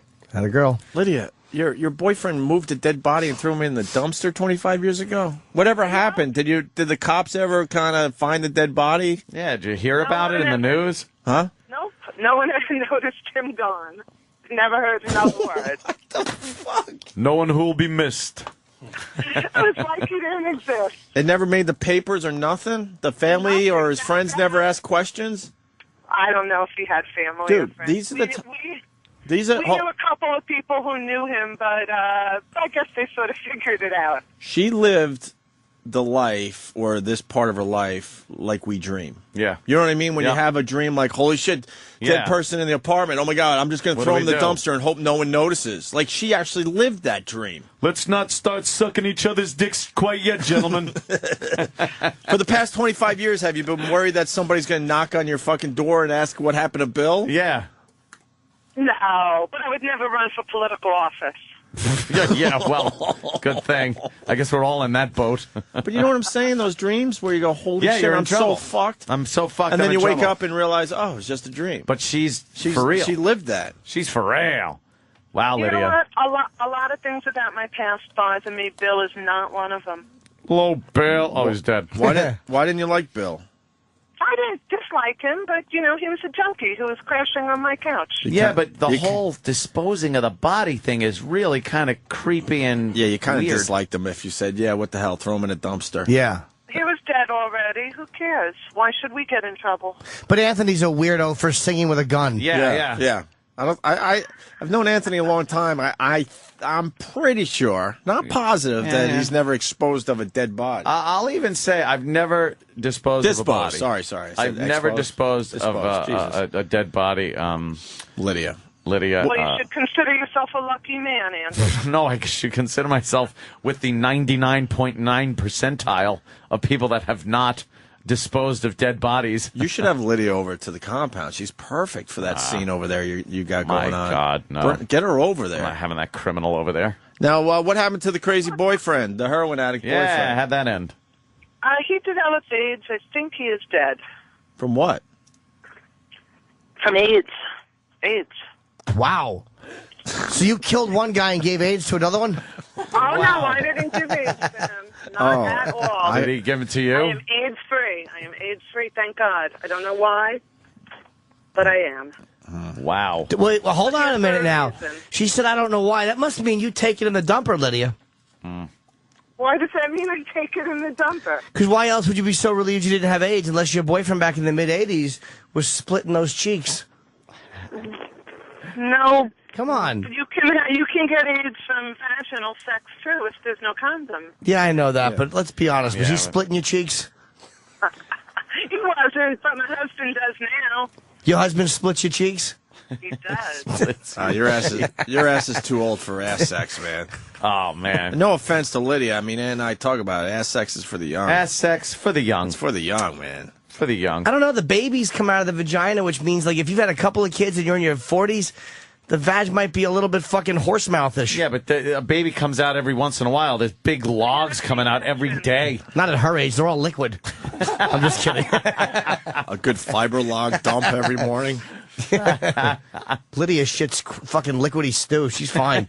No disrespect. Lydia just None admitted taken. that she was part of a fucking disposing of a dead body thing. A cover-up. A cover-up. Wrapped in a sheet and fucking thrown out. I'm sure that's a cold case file somewhere. They don't know if he was murdered or not. Yes. And then being disposed of like that, I'm sure the suspicion is up there that it was not an accident. Let me save. That was Vinny. Let me save the detectives a lot of time. Me and Aunt don't know this Lydia. We don't have contact info for her. You're an accessory. That's right. That's right. You had knowledge of a crime. I'm not going to spend my Monday talking to detectives. Such advantage of a young girl. Oh, you're going to pull that, huh? Do you think that the case of nice tits, Doc? Case of the nice tits. What dumpster did the boyfriend use to get rid of him? Well, I woke up one day and decided that if I stayed with him, I'd probably be dead. So you within hear a year. different stuff. Decided to leave. Opie said, what dumpster did you use? Where? Yeah, where did he dump the body? Oh, what dumpster? Good Lord knows. Back then, New York was like a shooting gallery. It was crazy. Yeah, So, organized crime owned all the by the project garbage, on too. 9th Avenue. Okay. Yeah, so they probably... Hold on the line. We got Andy on the line. Andy, you're talking to Lydia. Hey, Lydia. What's up, boys? Hey, Andy, thanks. You were on the show like last week talking about how you used to give NYPD psychological exams. You ever ask those guys? So you had to ask the guys about their drug history, right? Yes. And alcohol use. Don't you feel like a full hypocrite talking about giving people psychological exams when you sniffed heroin and cocaine, and now you're saying you disposed of a body? How can you look at yourself in the mirror when you had to go and do that every day? I wasn't applying for a job on the New York City Police Department as a police officer. I know, but didn't you feel like a piece of shit judging people when you did things that were... You are very judgmental for somebody that's had such a sordid past. You're just telling him how you dispose of a body in a dumpster? You give him shit. Hold on, sir. Let the murderer answer. Okay, go ahead. Yeah, Ant's cute YouTube videos is nothing compared to Lydia. Fucking doing blow, heroin boyfriend. I'm play acting. Getting rid of dead bodies. If you had a cop come in and tell you all that stuff, you would ask him to get committed. Yeah. Like, that's one of the worst stories I've ever heard. Well, I would never go into Lefrak City and tell a police psychologist that story. I know, but didn't you feel like a total hypocrite, asshole, doing that? No. Hypocrite asshole. Not at all. All right. Andy not happy with Lydia. Not at all. All right. And Footer wants in, Anthony. Footer, you're on with Lydia. Hey, Lydia, what's up? Hey, can you set the scene for me? So I just picture you running around drunk with those big tits flopping all around the apartment screaming, "Get the dead guy off the couch!" Is it true? How'd it go? Oh, that's as good a scenario as any. The truth is probably much less exciting. I probably woke up, rubbed my eyes, not feeling too good, looked over at the dead body and said, No, hold on. I'm not going to let that slide. Yep. She stumbles out of the bedroom. She's naked with those big young tits of hers, and she probably want to nuzzle up to the guy on the couch and then finds out that he's dead. Because it was all free love. Love the one you're with. That's man. right. So she probably went to snuggle. He was a little cold. Starts sucking his dead cock boner. I mean, it's dumb. Jesus, dead fucking whatever. Jesus Christ. And I kept wondering why the dog was sleeping with me and Vinny. And then I looked over to the couch where Jojo, my dog, always slept, and Belle was still there. And I sort of poked Vinny and said, I got up, and I walked over, and I said, Vinny, I don't think Bill's okay. And he's like, oh, I'll be fine. He's sleeping it off. I was like, no, I don't think he's sleeping it off. So then he got up. How did you know this? What made you think that? Did you take a good close look? Did you poke him? Did you see it like his eyes glazed over? What was it? I took a mirror out of my cosmetics bag and put it to his mouth, and there was no. That's what people had told me to do. If someone went... Guy was probably still alive. They wwrapped him in a sheet and threw him in a fucking dumpster. He woke up, crawled out of there. Never going back there again. Yeah. My 21-year-old self-credit. We had saved him once before. He had went under. He had taken some heroin, and he went out, and I got a bunch of ice cubes and shoved them on his balls and brought him back. So we just did you hold him in your mouth while you did it? You coke whore. I bet you. I know what happened. Bill died while he was fucking her. She can't even face that. Yeah. Bill died while he and Lydia were fucking. Yeah, I bet. Hey, Lydia, real quick. Uh-oh. Did you yell, hey, Vinny, do you see a sign that says dead nigga storage outside? No, I didn't. But you're not Vinny, Lydia. But he was. All right. And it was. Yeah. We were doing so well, too. Was he having sex with you when he died? Oh, no. No? No, I was only having sex with Vinny. Oh, okay. Wow, that's a crazy story, Lydia. Yeah, fuck that is. Crazy, pretty fucked up. Crazy days, boys. Crazy days. Crazy days. And that's the story I'm willing to tell. Oh, shit. Now, what does that mean? Give us a rough thing of something that you're not willing to tell. Yeah, give us a teaser. Wait, you're willing for the to next tell call. the dead guy story? Yeah. What's the next story you'll tell? Robbing banks? Give us a little tease I for don't the know. next... I don't know if there are any other stories I can actually tell, to be honest with Everyone's you. typing gangbang, gangbang. Have you ever been Has to be gangbang, Lydia? No. Threesome? No, not with a guy. With a girl. I've had a threesome with another girl. Oh, well, that's a threesome. Did you go down on her? Sure. And she went down on you? Yeah. In the 70s? Oh, Jesus Christ. The 80s, the 80s. And The 80s weren't much better, man. Yeah. Those were the big fucking... that was good. Those were the big fur patches You look in like, the 80s. did you look like Ulysses S. Grant when you were eating her? Right. It was like, it was like a piece of sod down there in the 80s. Oh, God. They decided to start trimming, but not shortening it. Trimming from the sides in. Big Wilford Brimley mustache. Right. Ugh. no, by the 80s, I was almost all shaved. God bless. 70s, on the other hand, good thing I was a little girl because that was pretty nasty. Yeah. We got some old timers that listen to the show. God bless the guys in the 70s that went down on broads. God bless them for paving the way. I don't get loving hairy pussy. I don't get it. God. But that chick is like, you know. Well, I'm looking at some old school. Give me some old school 70s. She don't look bad though. That chick. Yeah. That chick don't look bad. Let's do 70s. 70s. Was that 80s? Yeah. Oh God, 80s these was are gonna the be horrible These are gonna be triangle. rough. These are gonna be rough. Some of these. I'm gonna find a good one. Yeah. I just put in big hairy pussy. Yeah, but then you're gonna get that one that always pops up. In the 80s, I was very into Madonna in Desperately Seeking Susan. Oh, Christ. Look at that. What a I know mess. it's radio. What the fuck?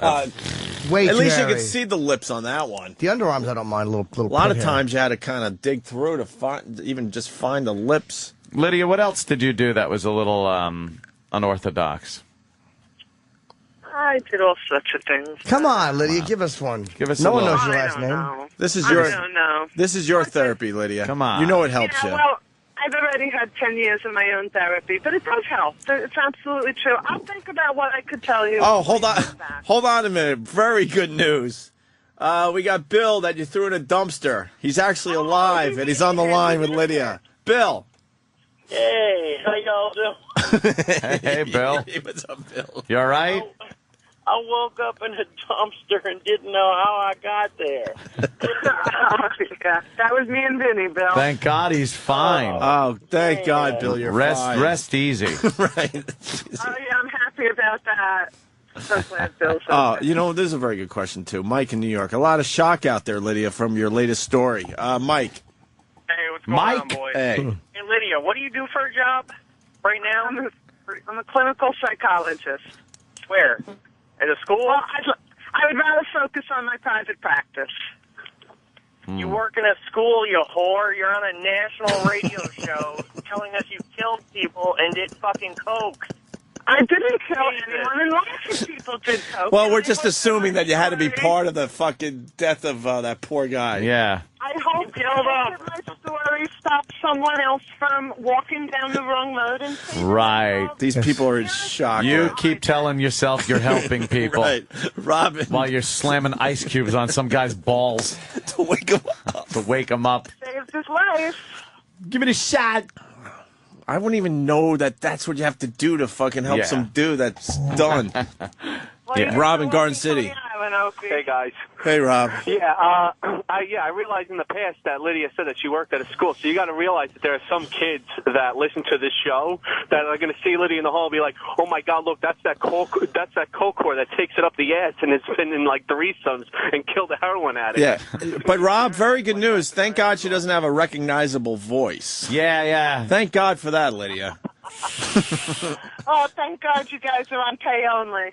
See, that's... all right, let's say hi to BF in Jersey. BF. Hey, how are you? Hey, man. Hey.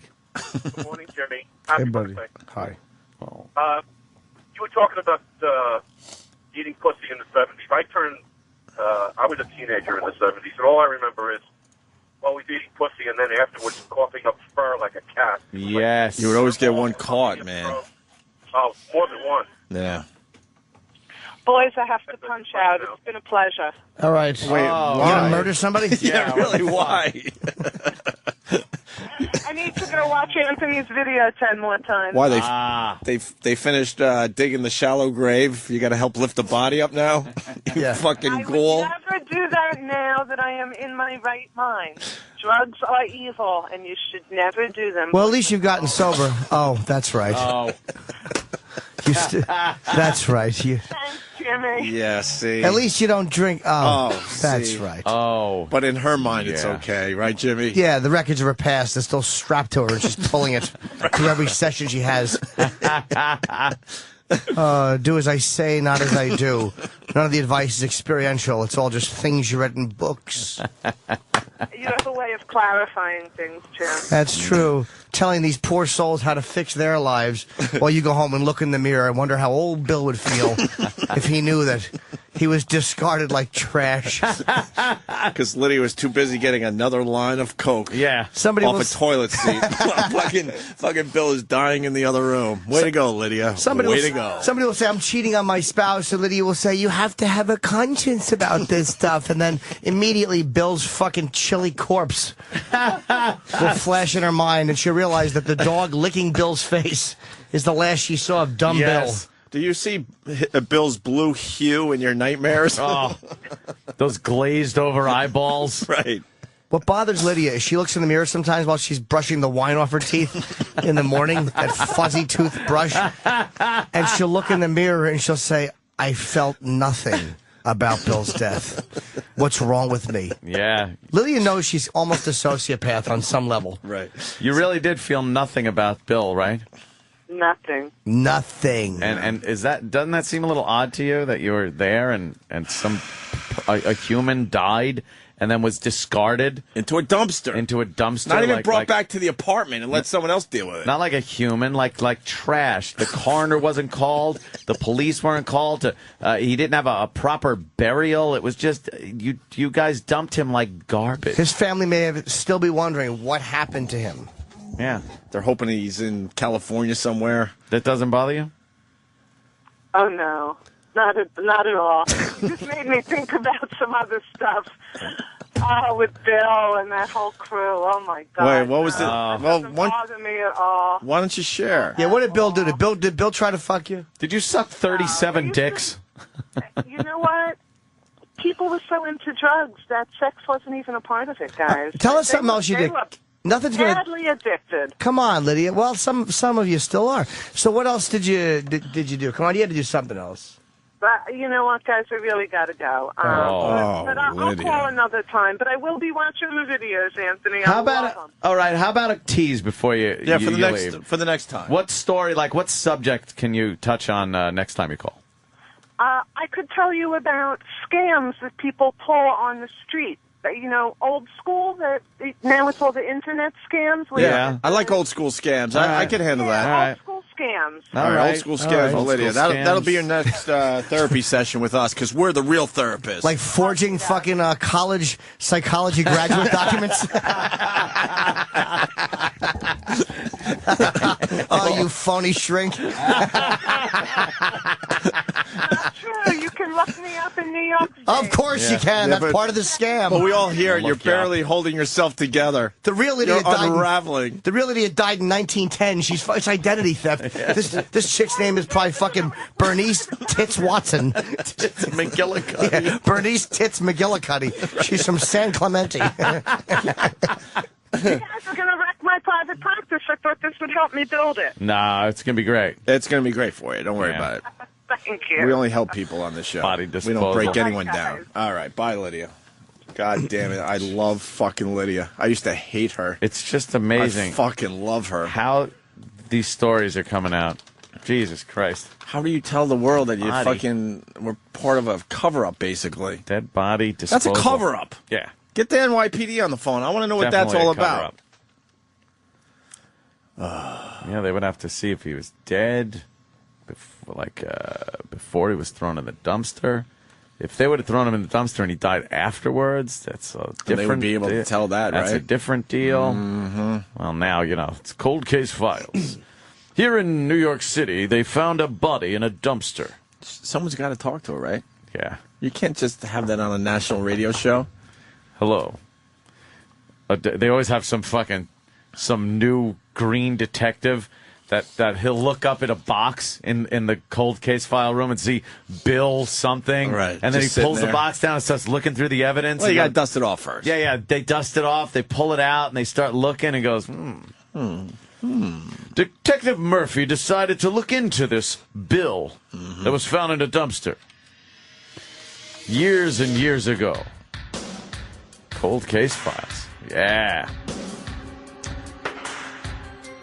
They found a sheet in his clothing and realized that he was still alive when he was in the dumpster. This made it murder and not just giving away or disposing of a body. Wow. Unsolved Mysteries? No, this is Bill Curtis, right? Bill Curtis. That was Bill Curtis' show. I like Bill Curtis. He's All good. right. He's Fuck. good. Let's take a break. I'm going to eat. Holy shit, that Lydia has some She's issues. too much. She's got some issues. And she doesn't care. She just didn't care. I love it. I love that about her.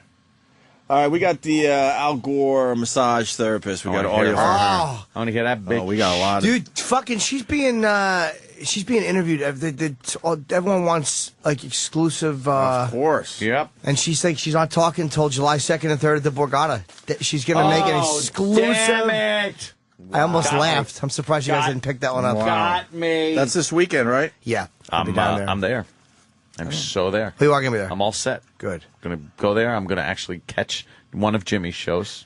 You're not gonna catch one. I swear I will. I don't take it personally. No, I want to.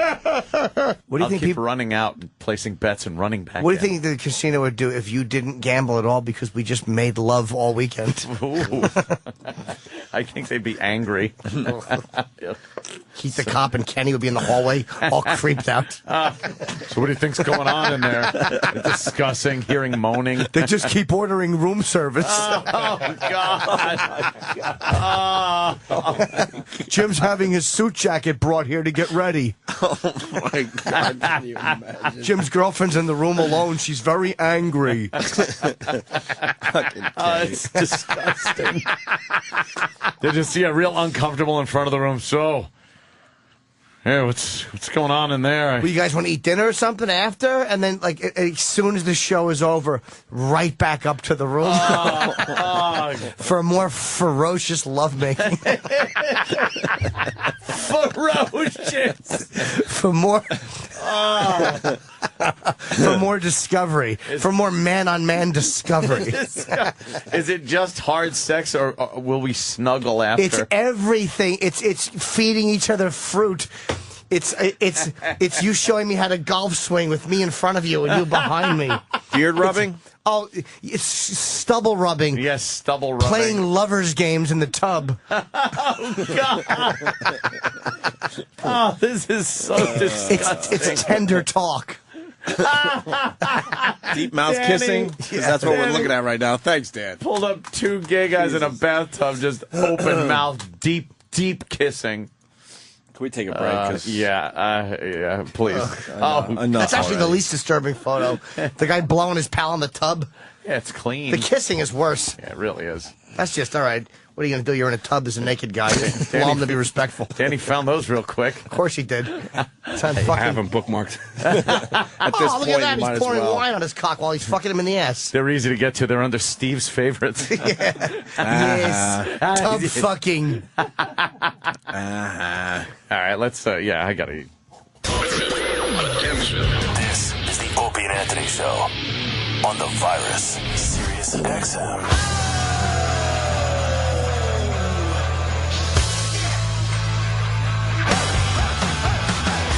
Toy Story 3 was your big winner at the box office.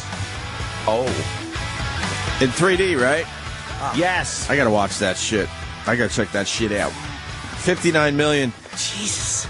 Yep. Grown-ups. With all the marketing it did, it should have did well, and it did. 40 million at the box office.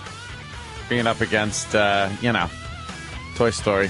Well, what was weird, Rotten Tomatoes giving Grown-ups horrible reviews, but then the 9% positive reviews. Wow. For the critics, yeah. So what is that? 1 out of 10, basically. Like the movie, more or less.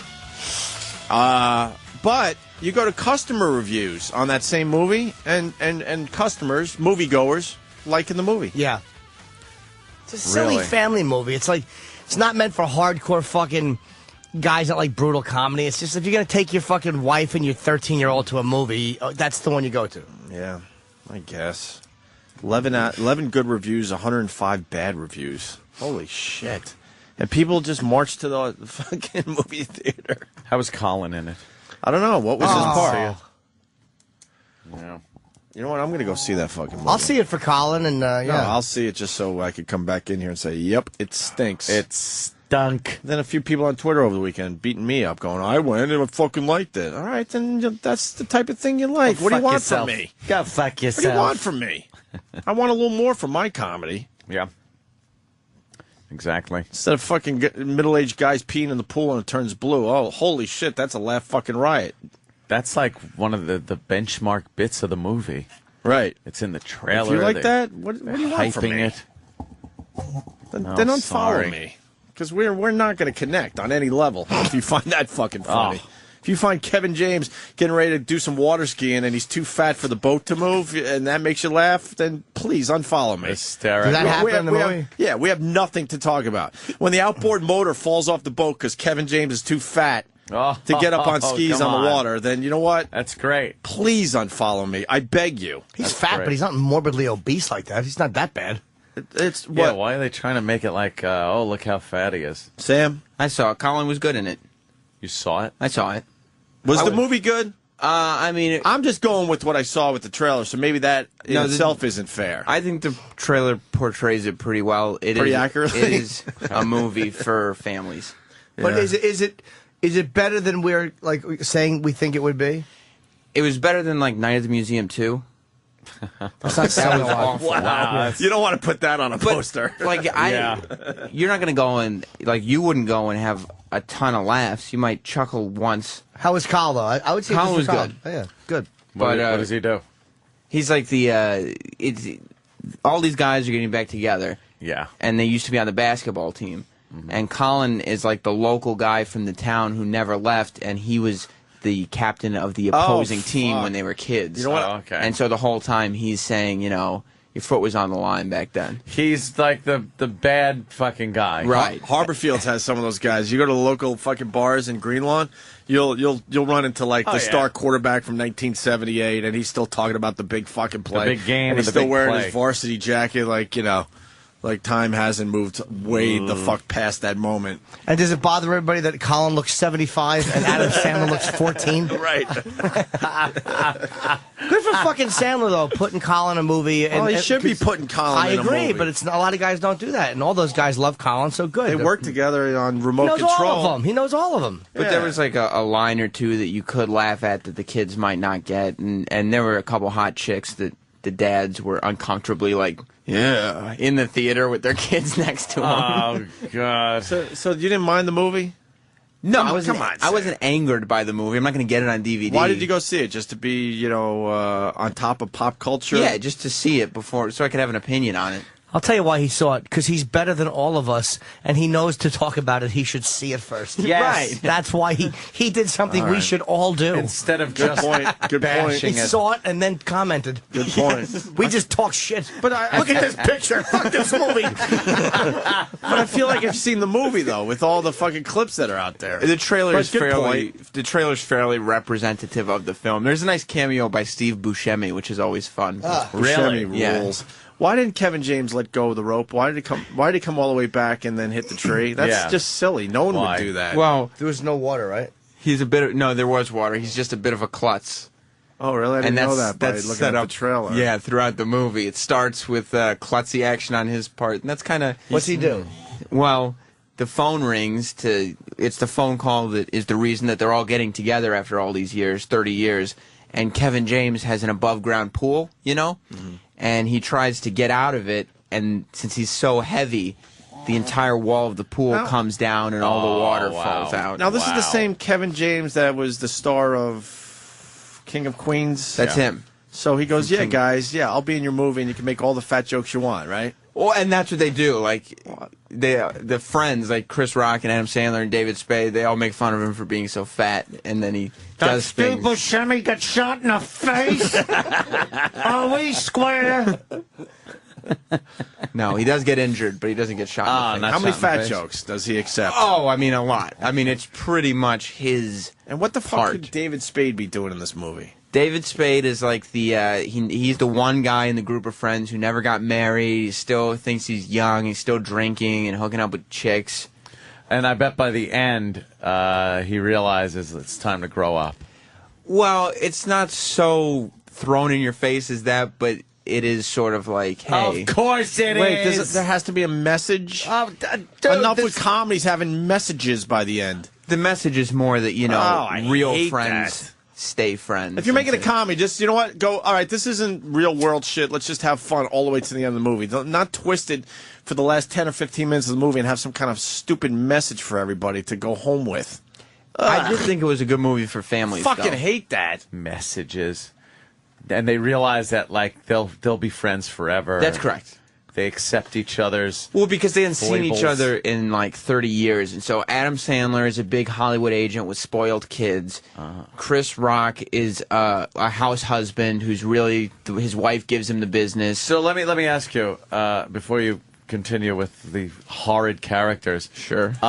Do they all learn something from each other and realize that just give it away? They can better their lives a little just by knowing that 30 years later, this friendship, they could learn something from each other? It is kind of nice. And the wives, too, because the wives are there. And everybody kind of realizes, you know what, let's take ourselves out of the real world and put, you know, everybody's in this woods house or whatever. Yeah. And they all sort of just realize, you know, everything aside, this is what it's about right it's here. really all about. Good times, good friends. And Lowenbrow. Yeah. Yuck. And hopefully one guy fucking the other's wife in a fucking bear mauling. Did one of these guys at least find a lump somewhere? No, there's no nothing. lumps. Fuck. No lumps. And why weren't they together for the last 30 years? Yeah, what Well, happened? you know, you grow and you move on. They were in school Yeah, together. once you move on for 30 years, you never see people They again. haven't heard. Well, If the you thing, haven't, They an never heard of awkward Facebook. fucking- They never heard of Facebook. Yeah. No, they don't. I guess they don't use. Classmates? I'm assuming that anybody who wanted to see the movie and doesn't want spoilers is not listening anymore, because the reason that they all get together is because the coach of their basketball team passes away, and they were his. Sorry, Danny. I'm sorry, Danny. But did he at least die in a great accident? Like he was Yeah. doing poppers and a male prostitute choked him. Then they wrapped him in a sheet and threw him in a dumpster by some fraud shrink. How great would it be if he was fucking tied with like twisty ties from the garbage, and cum was found on his rump, and he was choked with the fucking poppers were thrown in his face. Is that what happened? No, it's never actually said. You just assume he died of old age. See, Mark Yeah. being Connecticut, Dumb and Dumber, no message. Right. Equals hilarious. But that also wasn't a family comedy. This is a family comedy. This is Really? certainly targeted at bringing your children to. And, you know, it's just something that parents can actually sit through that their children will enjoy. And maybe get something out of. Say, you know what, it's not about the cell phones and the video games. It's about good times and playing by the lake, skipping rocks, and doing fat jokes. And some fat jokes, too. Lots of good old fat jokes from Yeah. Kevin James. And Chris Rock's mother-in-law. I guess Kevin James feels like he still hasn't really made it in Hollywood. He sounds like, yeah, guys, make fun of me. I don't mind. Go ahead. Whatever it takes to make me really famous. I'm an in easy Hollywood. target. Right. Chris Rock's The mother-in-law. point, he doesn't have to do that anymore if he was the star of King of Queens. Well, he should have told those guys, no, I ain't doing no more fucking fat jokes. He's playing character. Ugh. It's character like Mr. Amos. I don't even know why I hate Kevin James so much. But He's a fucking nice guy. But I just do. The mall cop. And I've never met the guy. I I'm don't sure hate he's- Kevin James. I'm sure he's I a just nice guy. Don't really like his movies. You've mall met cop Kevin was- James? Yeah. He knows Adam. I think I met him once too, actually. Yeah. Didn't him and Adam used to tour together before Kevin James was famous? Yeah, all the time. Oh, They fuck. would I met drive him to at the gigs Ice all the House time. then, out there in California. He's like the least I did dickhead meet him. famous guy. I did meet him. Does he do the car door bit with the? That's Garrett. Might be Gary Valentine. Yeah. Was his brother. It's his brother. Oh, really? It might be. Yeah. Oh, maybe that's why I hate Kevin James so much, because I saw his brother's comedy. Just fucking around. In the movie, Rob Schneider likes older women. And when he's a child... When he's a One child... of these things is not like the others. Rob Schneider. When he's a We get it, child- you're Adam's fucking friend. He liked the girls' moms. And now that he's older, He likes elderly women. Elderly women could be his mother. Elderly. Okay. I don't care. Why does Schneider and Colin have friends like Chris and Adam, and I have friends like Voss and Bob? You should pick your friends more. My friends suck. Yeah, it is sad and when they do their projects, they all leave me out of them. I'm done with all of my friends. Yeah. They're all fucking horrible, except for Colin. Yeah, Who put me in something, who took care of me. Yeah. Yes. What are you doing? No, when I did Tough Crowd, I mean. Oh, yeah. Colin's a great guy. Brad Buckwalter in D.C. Let's not forget here. Yes, Brad. The Big Chill as a comedy. Yuck. Ooh. This is the plot of The Big Chill. Bunch of people getting together for the first time in a very long time because someone died. He's come back, like they're coming back after years and stuff. At least it's a white version. The black version of these really suck. Well, where all the women, do the women have a part? Because I know it's in all the black movies, they have a part where the women are all in a place drinking wine, and then a song comes on, and they'll all start dancing with each other. That scene, ugh! God, I hate seeing that in a trailer. You're just like, get this dribble off. Stop it. Mike in Jersey. There's a lot of people really mad at us because I guess they like the movie. Mike, shut it. But what does Mike have? Mike in Jersey. Mike. Good morning, boys. Hi, Mike. You went to Jersey? Maybe. Jersey. Nice work, Lou. I want to say, Kevin James does do that car door bit that you were just referring to. Oh, all right. So I saw Kevin James and Adam Ferrara at the Ice House, and this is what I have to say about that. It's not fair in Hollywood because Adam Ferrara was so much funnier than Kevin James when I saw both of them do their stand-up. So not even close. Yeah. Not even fucking close. Okay. Well, he's on Rescue Me. Well, he's the chief. Yeah. I mean, Adam finally got some nice breaks. Sure, because Dennis is his friend. Another guy with good friends. Yeah, exactly. All right, Mikey, thank you. Gotta make better friends, Jimmy. Hey, Rescue Me starts up tomorrow on FX, and then you got Louis' show right afterwards. Yeah. On FX. That's tomorrow. Let's make sure we check that out. Plug that, yes. This guy did a review on Grown Ups and mentioned us. Sean in North Carolina. Sean. Hello, boys. Hi. Hello. Do you want to know why I think Kevin James is as popular as he is? Mm-hmm. I think that Hollywood has this Belushi Farley mold, and they just kind of need to keep plugging somebody into it. Like, we need an overweight guy to put in the ensemble. So I think he's sort of riding on that coattail right now. But prior to that, is Sam still in the studio? Yes, I am. Yes. Sam, didn't you love the great directing of Dennis Dugan when they lead into Adam Sandler being able to hit that bank shot so that when you get to the big game at the end, he can have the opportunity to hit it for the game winner and then lose so that his sons will never lose? That's the end of the movie. Let's stop beating around what the fuck happens in this movie. Okay, so who gives a shit if we give away spoilers? And if you care out there, go somewhere else for a little bit. It's worth spoiling. The big ending is that Colin, the whole time, has been following him around in this, now that they're back in the neighborhood, saying, "You can't beat us now," challenging him to a rematch. So they finally do the rematch at the 4th of July barbecue that the whole town is at.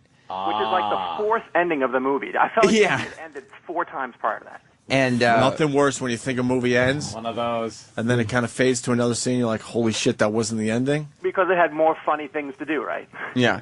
And earlier in the film, Adam Sandler had been shown doing his 3-point shot, I don't know what it's called, from the corner of the court, where he makes it in every time. No matter what, he always makes it in. He turns around, and without even looking, he makes it in. Misses. That's his whole thing. He never misses. And as all his friends say, "Oh, yeah, you know him. He never misses." And then so the game is down to one basket. This basket wins. Oh, shit.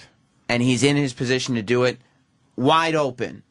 He looks at Colin, and he has a moment of realization that this is what Colin has to live for. This Colin's character. This is all he's got going. They have all their friends and great times and everything. And poor Colin only has that moment. So he sinks the shot and goes, "Tough crowd's canceled, motherfucker."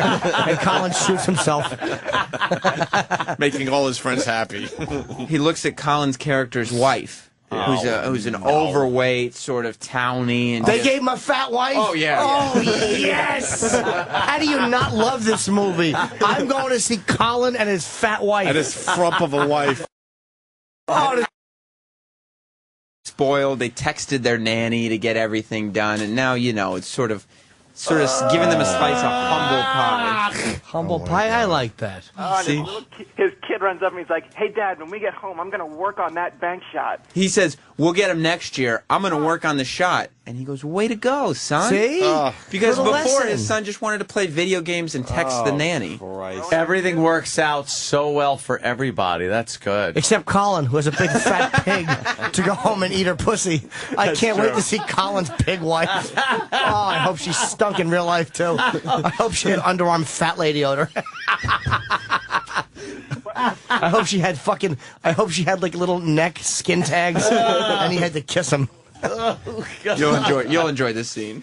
The point that I was making, I did write a review, and I mentioned you guys in it because what I enjoyed about the movie initially in the first few minutes is that when the guys get together, they do have a sort of camaraderie. They do sort of go after each other the way, Bobby and Jimmy and Louie and people like that go after each other in the film. And I think maybe initially they wanted to do that, but then they were forced to tell a story, and like you said, like you guys have been saying, there's no story to tell. Well, one of the problems with the movie was also that somehow a bunch of just random guys that were friends, they got together and they sound like four comedians hanging out with each other. They have extremely, quick jokes, and they're just throwing zingers back and forth. Is there one guy who sucks? His timing sucks? No. Of course not. They're all brilliant. It's all a table at the cellar. Yeah, exactly. They're all just hanging out. Oh, God. Except please. one's a Hollywood agent and one's a masseuse, and it doesn't happen. How bad is Rob Schneider? Rob Schneider has become this sort of Earth Mother type who's very sensitive and wears, hippie type clothes and gives massages and all sorts of and dates very old women. And Howard Sandler's track record for Hollywood wives, he's unbelievable. Salma Hayek, he's been with Kate Beckinsale. Yeah. Salma Hayek is Adam Sandler's wife in this film. Oh, in the movie, yeah. Yes. Mm-hmm. She was great on 30 Rock, but whatever. Well, there you go, boys. You've kind of seen it. Half a million. Did you hate the movie? Oh, yeah, it's a piece of crap. I mean, it's really, really bad. But when you see that it makes $40 million, that's just Sandler getting another blank check to do it again and again and again. Oh, yeah, well, that's the world we live in. Yeah, but anytime he goes off script and does something like Punch Drunk Love, he gets slammed. So I can't really blame him for running right back to the company. And he did Spanglish. Like I don't know if that was good. I hated the title of it, but he does try to do other shit, like Jim Carrey too. It's like I like the fact these guys, at least like you said, try to go off Trying book. to do some stuff. And it's like a lot of times the films just don't make the money, so they have to come back and do this stuff to prove they're still viable blockbuster guys. You can't just fucking do it for the art forever. You know what I mean? It's like there's a certain business sense you have to have too. Pay the rent. Yeah, but he does. They both do stuff that they probably could do forever. Like you know what I mean? They don't need to go out and do these other films that aren't going to make $80 million. I have to wonder how much I wonder how much those guys go to him and sort of say, hey, put us in something, because Rock doesn't need it. But Schneider and Spade, those guys haven't done much of anything in a long time. Now, a couple things. When they're all playing basketball, was Kevin James on the court, and was there some kind of fat joke there, that's too? Another really good one. Yeah, Yes. The reason why Adam and Colin are sort of going one-on-one with their sons at the end is because Kevin has to pull the I'm too fat to finish the game and bow out after the first All couple right, let's cut to how many fat jokes with Kevin James in this movie? I mean, literally, every time they throw one at him, like Kevin James will say, when Adam Sandler, for instance, was talking about the coach that had died, Kevin James said, yeah, maybe you should have learned to pass the ball. And Adam Sandler's retort was, maybe you should learn to pass the bucket of KFC. And then later on in the movie, there is a bucket of KFC that they get a bit of the coach's ashes in by mistake. And Kevin James decides he's still going to eat the chicken. Because he's a fat guy. He still wants the chicken. Another fat joke. Yeah. That would have been It's the only fat guy. appropriate if it was Chris eating the chicken. Yes, exactly. Well, Chris Rock is the black guy who Who's is not good fat. at basketball. But Jimmy makes a good point. If it's fried chicken, go for the joke. Black guys like fucking fried chicken. It was... But you know what I mean? How much for a rib? Right. It was Kentucky He was the rib grilled guy. chicken. And by the way, the KFC product placement was awful. Because, first of all, it was obviously the grilled chicken, and it said that on the bucket. But throughout the movie, Kevin James's character wore the KFC bucket on his head as if it was a wacky hat. Because fat guys are silly, too. Except it said KFC all over it. So, obviously... How about removing that hat? Like somebody that would well, you'd like have to the behead KFC him. It would was all the remove way it. over his... Oh, it was over his face. Yeah. Did we cover all the fat jokes? When they decide that, no, you saw the one in the trailer when they're like, hey, we're all going to celebrate, and this is ending number 2, and they're like, we're going to go to the water park. And then all of a sudden, Rob Schneider's in a speedboat that has come from nowhere. They've had no boat prior to this. Just so Kevin James can hold on to the rope at the end and try and water ski. But, of course, the boat goes nowhere because he's too heavy. Yeah. And Rob Schneider has to keep revving it, and then the engine drops off. Right, that's And then they just walk away. It was like the total random gag we're going to drop in, and it's going to go nowhere. And they announced we're going to the water park, and Kevin James excitedly says, I'm not taking my shirt off. You know, because he's fat. They missed the opportunity to have him jump into a pool and have the pool sort of empty of all its water. But he did break the other pool, above ground pool. We talked about that fat joke. Right. There's a thing where Man, have some pride. Yeah. Kevin should have some pride. He doesn't need to do fat jokes. Kevin's 4-year-old son is still breastfeeding, and there is a joke about Kevin James also having breasts himself. Because he's fat. When a man gets fat, and is his kid a little chubby kid? No, his daughter is. The daughter is a chubby little daughter. She's the one with the bad acting? Yeah. She's the bad acting. But she ends up holding hands with Adam Sandler's spoiled brat of a son. And it's all like, oh, he's not a spoiled brat. Now they're holding hands. Oh. Uncle Paul. And, of course, Maria Bello, who's breastfeeding, has to spray Maya Rudolph in the face with her breast milk. Yes. Maya Rudolph is Chris Rock's character's wife in the film. Why? And Maya Rudolph's still talking about this. Well, this... I know, you're right. I did forget one thing. Maya Rudolph's large black mother, Chris Rock's mother-in-law, insists on going with them, and she sits on the porch swing all day long, passing gas. Ring the bell. Ring that bell. There you go. So she is a big, fat, sassy black woman, I bet? That's correct. She always has something to add to the conversation. Yes, she does. Oh, she got something to say. Mm-hmm. She's not holding back. She won't hold back. She's a diva. And they mentioned once, twice, or maybe 200 times that she flatulates. Fart jokes. Yes. Great like that. Do you guys know what movie Kevin James is doing next? What? It's called The Zookeeper. It comes out next summer, of course. It's in the July 8th. All right. Hey, Sean, you do all right, man. Where could people see your movie reviews? I'm on Rotten Tomatoes. I write for FilmCritic.com. Filmcritic.com. Right on. My review of Grown Ups mentions you guys, so. And I know you follow me on Twitter. What's your Twitter name there for the people out there? Sean_O'Connell. Okay, good. Good job today, brother. Appreciate it, guys. All right, Sean.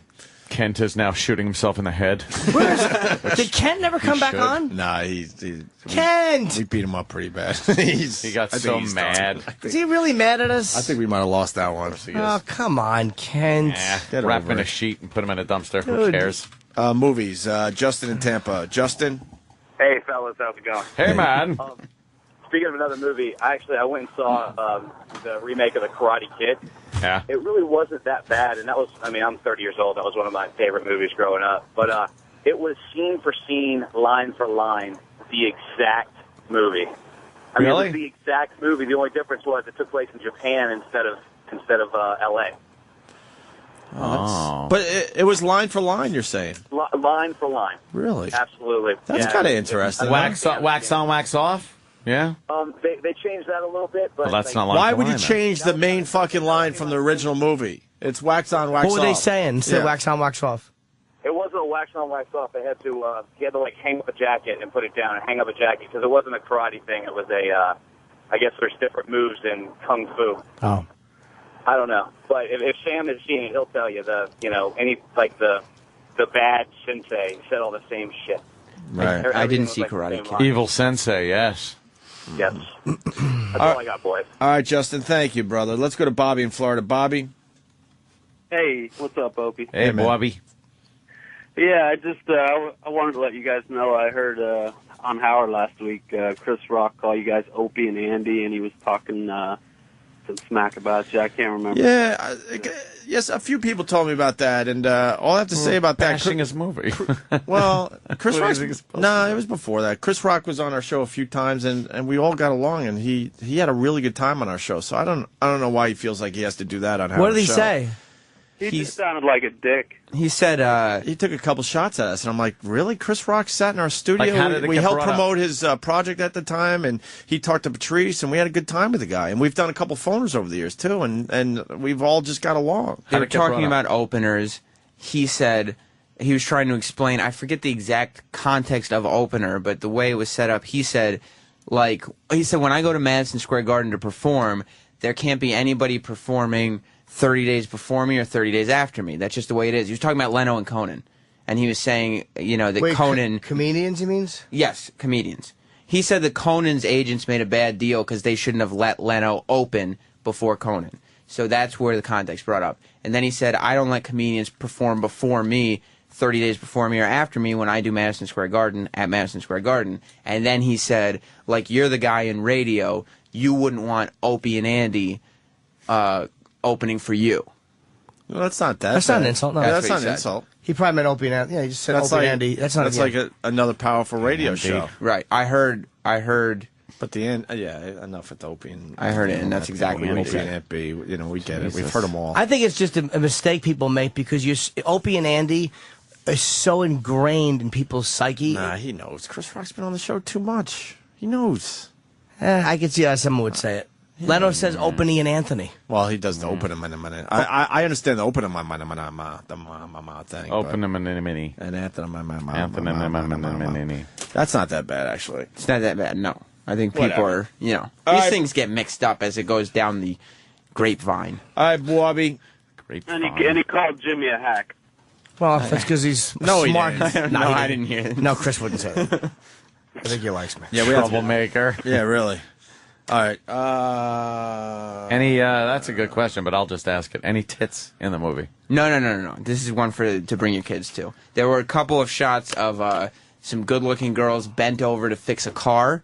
Oh, yeah, that I shot. bet the guys went wild With the on that Daisy one. Dukes, right? Right, the men Nice. enjoyed it, and then there were two good-looking girls in bikinis. Something for the men to look at. And but did the wives notice that the guys are looking at any point?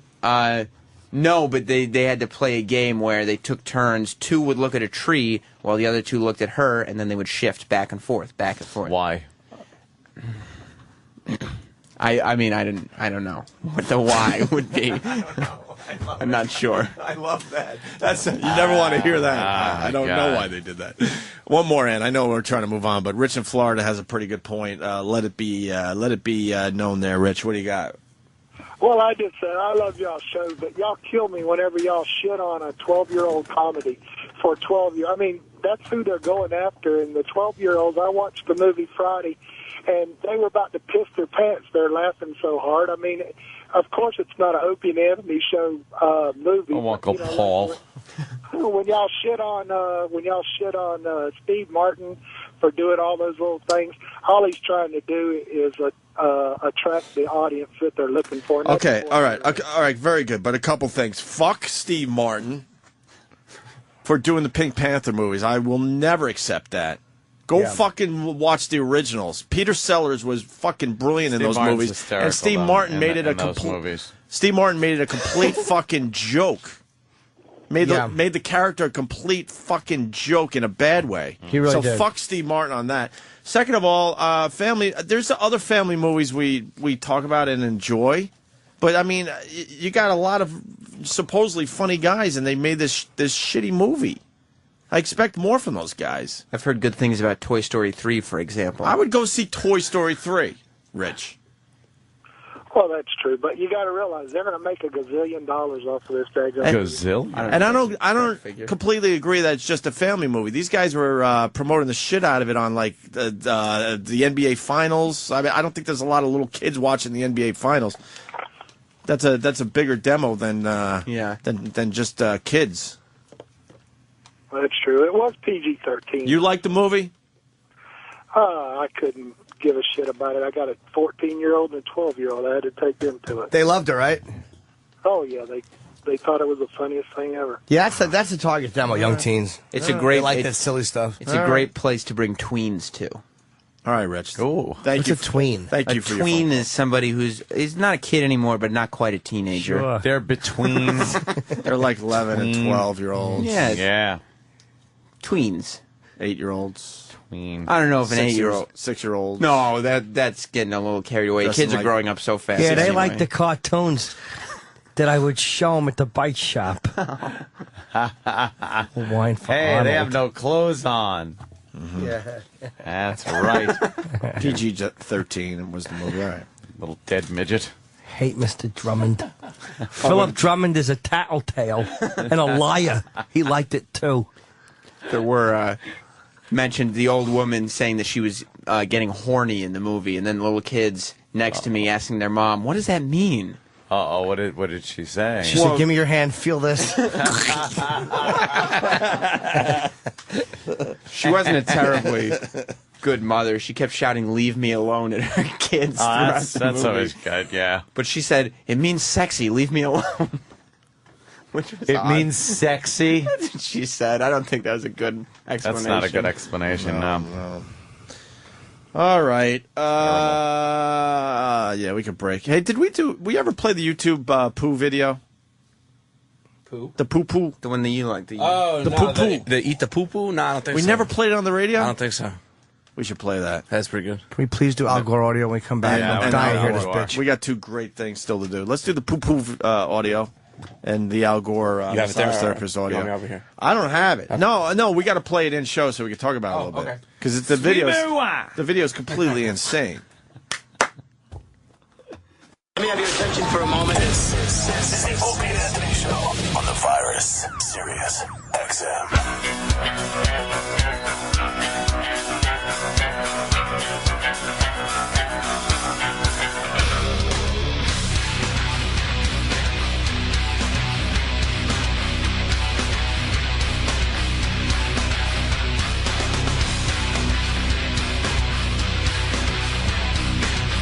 Let's get to this audio. Al Gore's massage therapist. She talked to the police, and they recorded it, and then they said, you know what? Let's let the world listen in. Yeah, let's give this out. Pretty amazing that you're allowed to do that. I know. I wonder if it's because it was the vice president. They didn't want any fucking implications. That there was a that cover-up. there was anything happening Yes. inappropriate. This is what she said, her own words. Yeah, so what do we know about this Al Gore so far before we get into this audio? He's fat and he hates snow. Perfect. Let's go with the audio. I guess he might like a Yankee cranky or two. A little. Hope so, yeah. Something's going on, and suspect. We all wondered when the divorce announcement came out why after 40 years, but now we're starting to find out why. And for a second, I actually believed it when they said, "Oh yeah, it's just some amicable split." They decided after 40 years that they had grown apart, and I'm sitting there going, "Oh wow, imagine that after 40 years." And there it is. No, he liked fucking a nice rub and tug till he spurted his VP gack all over his stomach. He's not happy unless he's coming over somebody's knuckles and wedding ring. Like he wants them to actually have to wash their ring in the sink. Wash. Why'd you say wash? You know, wash. You have to wash Potato it. flakes. Gotta wash it Yeah, off. let's get some potato flakes all over the fingernails. In front of his family. Oh, I'll never forget that. Oh. Very inside, but a few people. All right, here's the massage therapist talking to the cops. Let's get right into this. I knocked on the door. Al Gore opened. Okay, yeah, it does need to set up. So he's in a hotel in Portland, and Hotel Lucia. Yes, and very nice hotel, and he ordered up a massage. It sounds like it's part of the hotel. They'll get it for you, sure. And so she goes up to his room to give him a massage. I knocked on the door. Al Gore opened the door, and I introduced myself, saying, "Hello, I'm your massage therapist. How shall I call you?" He answered, "Call me Al," with a big smile as he Call me Al. Call me Al. Da, da, There we da. go. Yeah, you could call me Al. Oh, shit, we weren't ready Me for so this. horny. Me so horny. Yeah. What's this from? Gotta get to the part where he goes, "You could call me Al." Oh. I want to hear it. I want a shot of redemption. Don't want to end up. Shut up, you damn asshole.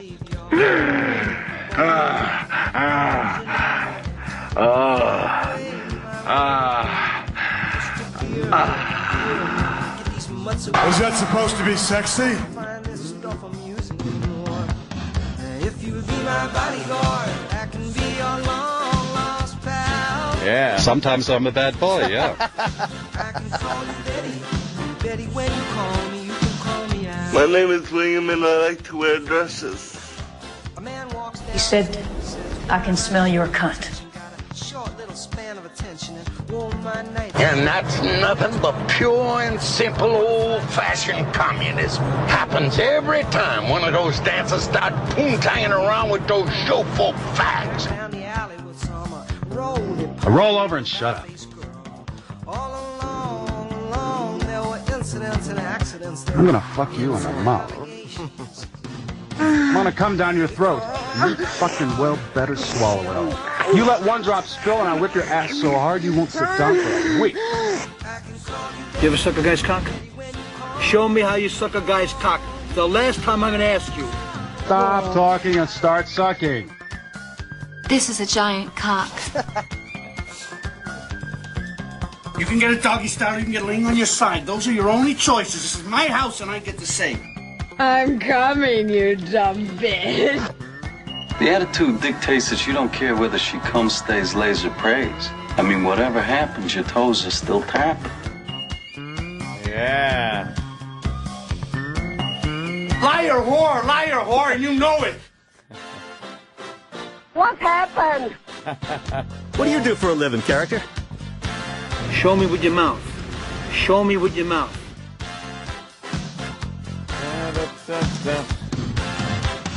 Yeah. All right. He's out. We got it. Jesus. I knocked on the door. Al bore open the door, and I introduced myself, saying, "Hello, I'm your massage therapist. How shall I call you?" Call me sir. He answered, "Call me Al," with a big smile as he stretched out his arms to wrap me into an embrace as a greeting in the inner entryway of the room as I stepped inside. He was wearing a long-sleeve dress shirt. It was a medium bright blue, I think, open at the collar, and dark pants, which were slacks, I think. The hug went on a bit long, and I was taken just a bit aback by it. If it weren't Al Gore, I would have seriously been questioning the situation right there, because a hug from an unknown male client before the session is a bit odd and unprofessional by typical LMT business standards. And the hug seemed to last a bit just long for just a friendly hug. Jesus. He's grabbing. Al's got an opening move. All right, Come Al. on, baby. I'm the vice president. Call me Al. And then he dog humps her leg until he comes in his pants against the door. Now massage me, whore. I love Al's move. Al's got a hell of a move. What game? Mm-hmm. LMT. Licensed massage therapist. She wants to make it sound like she's not a fucking Yankee cranky. But I don't think she is, Yeah. Maybe in her past or whatever, but it sounds like she was working for the hotel doing legit massages. But she wants $1 million to talk. She's fucking, fuck her. She is. They're all She's a whores. You whore. pay for it, what? What's... we all One of pay those. for it? We all pay for it one way or another. Yeah, exactly. In the long run, we're all paying for it. Okay, we'll just go right to the next clip here. He described a grueling travel schedule over the previous week or two, mostly by air, and he said he needed his gluteus, hamstring, quadriceps, and adductors worked on, as well as his abdominal area besides his Pause back. right there, please. He needed his gluteus. He wanted his ass massaged. He needs some ass play. Because he's been sitting on his big fat ass on a plane while preaching about the environment. Who doesn't love this man? Sitting on his mashed potato butt. He needed his gluteus. Oh, that's the way you do it. We got an expert in studio. Jim is going to really come in handy here. I'd like to have my ass rubbed. No, you don't say that. You say it like... You say it very, very professional. Because this way, what you're doing is you're giving her reason to put a finger in your asshole, right? Without feeling like a hooker. So you're like, do you do glutes because, or you say like, yeah, I like the glutes because I've been traveling, or I'm doing a lot of elliptical, I'm doing the blah, blah, blah, and they're like, oh, okay, he sounds And they can go, and then that gives them a chance to go, yes, I will do them. So you basically said, you're going to rub my ass, and she said yes. His smelly roid ass, because he's been sitting on a fucking plane for swamp weeks ass. Those things that on look end. like water balloons or pinatas are actually my fucking blood-filled roids. Could you chew on them a little like tobacco? The lines are flying already. Jordan from Scranton. I invented the internet. Now suck my cock. Exactly. And then Hoffman in Virginia, very good. I'm sorry, where did this interview happen again? Was it in Gurney, Illinois? Gurney. It was me and the vice president. All right. Area besides his back and whole body.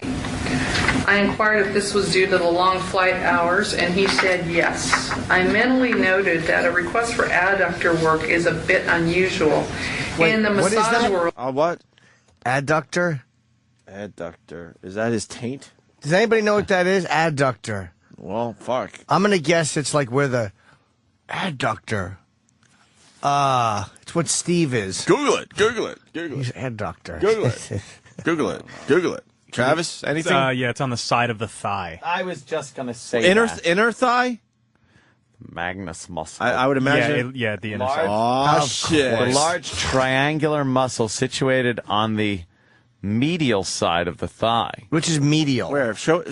Yeah, and put your mouth on it. Triangular. Right here, Ange. Where? The side can part you put your of the hand on inferior where it is? ramus of the pubis. Of course. Oh, okay. Wow, that's like right in your fucking crotch area. Is it that ligament right there? Yeah. He learned the fucking, he learned the lingo. Shit. So he go, no, man. You know what I mean? Instead of saying, rub my fucking ball bag. Rub up by my balls. Those are those tendons that are right there. Yeah. That's that fucking part. Rub my balls and my ass. So you can't say that, then, you know. Oh, how do you not love? Just jerk him off, for Christ's sake. He That's could have what he pressed the wants. nuclear weapon button whenever he wanted. Fucking 54-year-old nothing lady. But he's Hater. got it now because he's using the proper lingo. Right. He knew. I had 6 fingers in my gluteus. unusual. In the massage world, sometimes it is said to possibly, but rarely, be that it's a precursor to inappropriate behavior by a male client, but that's not necessarily out of the range of professional treatment. There are legitimate conditions for such requests, and I've had them. And can you explain that in layman's term, the adductor, where that is on the body? The adductor is the inside muscles of the thigh. If you're riding horse bareback, you've got to clench with your thighs to hang on. And the reason for this, I mean, besides that it's kind of a private area, but there's lots of people that have had adductor work done. It depends on the context of who your clients are, who you are, what kind of work you do. Thank you. Holy Oh, he said he was riding his fat wife around the house, and he had spurs in her little fat hips over the parental labels. And she comes across very confident. You know what I mean? She seems like she's probably a legit therapist. Yeah. I could have got her to jerk me, but yeah. No, I don't know. Probably you're not. pro. No. I doubt it. You're pro. Please, Al's a pro. When you got VP in front of your name, I mean, that's all you need. She's got LMT in front of her name. And he knew, She's got but LMT. He knew He's what got to VP. say. Yeah. He knew how to work this perfectly. All right. Oof. When I began doing the requested abdominal work on him, he became abdominal somewhat... work too. Oh yes, Yeah. the ass, stomach, and balls. What happens by the abs? The cock gets hard, and it brushes the old knuckles. Oh God, he and I read the same book. Do you understand? This is what I do. This guy's brilliant. Yep. Al Gore is a genius. All you people that were crying Bush stole the election in 2000, he stole it from a guy who likes to get jerked off the same way as Jimmy Norton. Old little Jimmy Norton. Little Jimmy and a little Al like the same thing. We like our abductor muscles. Could you rub my glutes and abs and abductors? Asshole, balls, and stomach, bitch. Asshole, balls, and stomach. Rub the head of my cock, rub my balls, and finger my tuchus. Toot sweet, bitch. Holy shit. That's all it is. That guy changed his shirt. Is that the same guy? No, different guy. Way to go, man. Yeah, way to that's- go. that's You can't fucking- tell them apart, can you? That's fucking Way to go. Puxatani Phil teeth. Not even close, by the way. No. Not even close. Two completely different guys. But they're in front of the same bridge, though, so I Yeah. can see why you're a little confused. That's why. Talking about, if you're just tuning in, there's a reporter on CNN. He was wearing a bright pink shirt today. It's beautiful. Seems incredibly inappropriate for a newsman. When I began doing the requested abdominal work on him, he became somewhat vocal, with muffled moans, etc. And he began to... Oh, you... Oh, God. Here's what you do.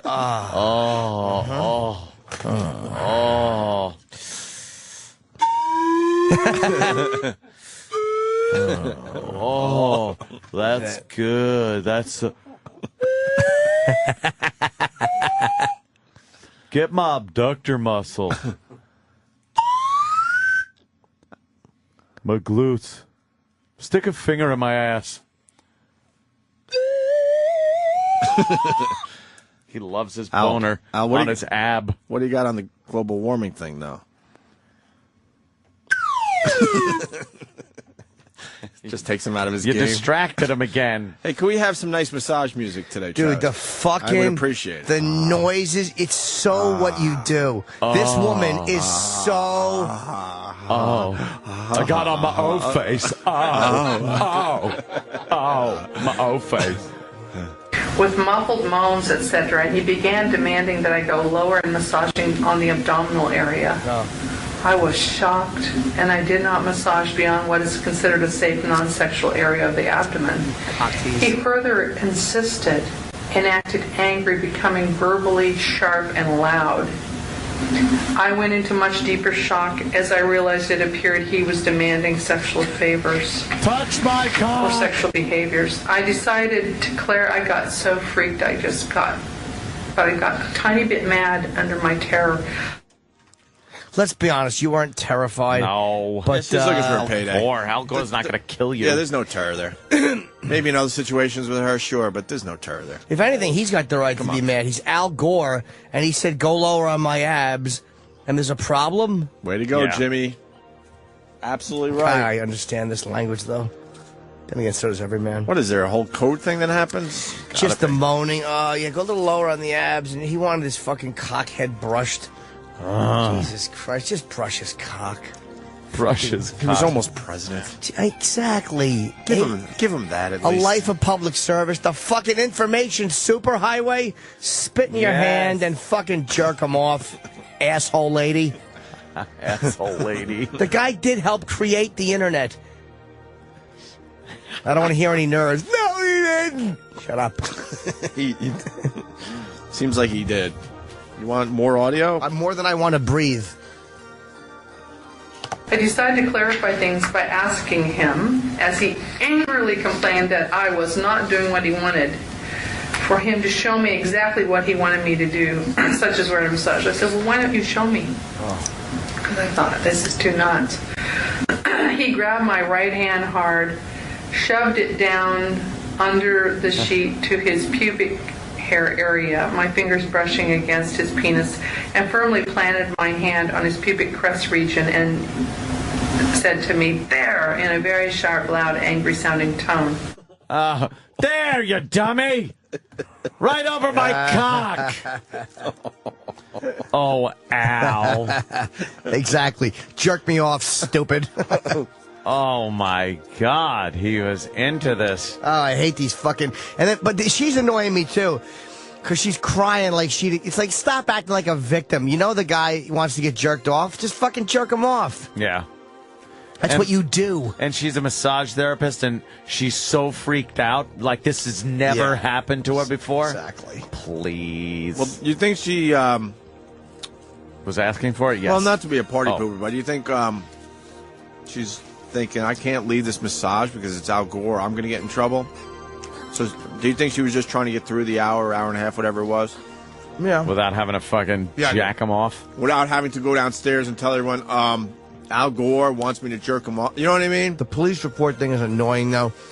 Because, come on, he's not a criminal. You know what it was. Like, I'm thinking regular guy, she's walking out there like, and then could go to her bosses or whatever and say, well, you know the deal. This fucking guy wanted to get jerked off upstairs. Exactly. But it's Al Gore, so you're like, fuck, what do I do?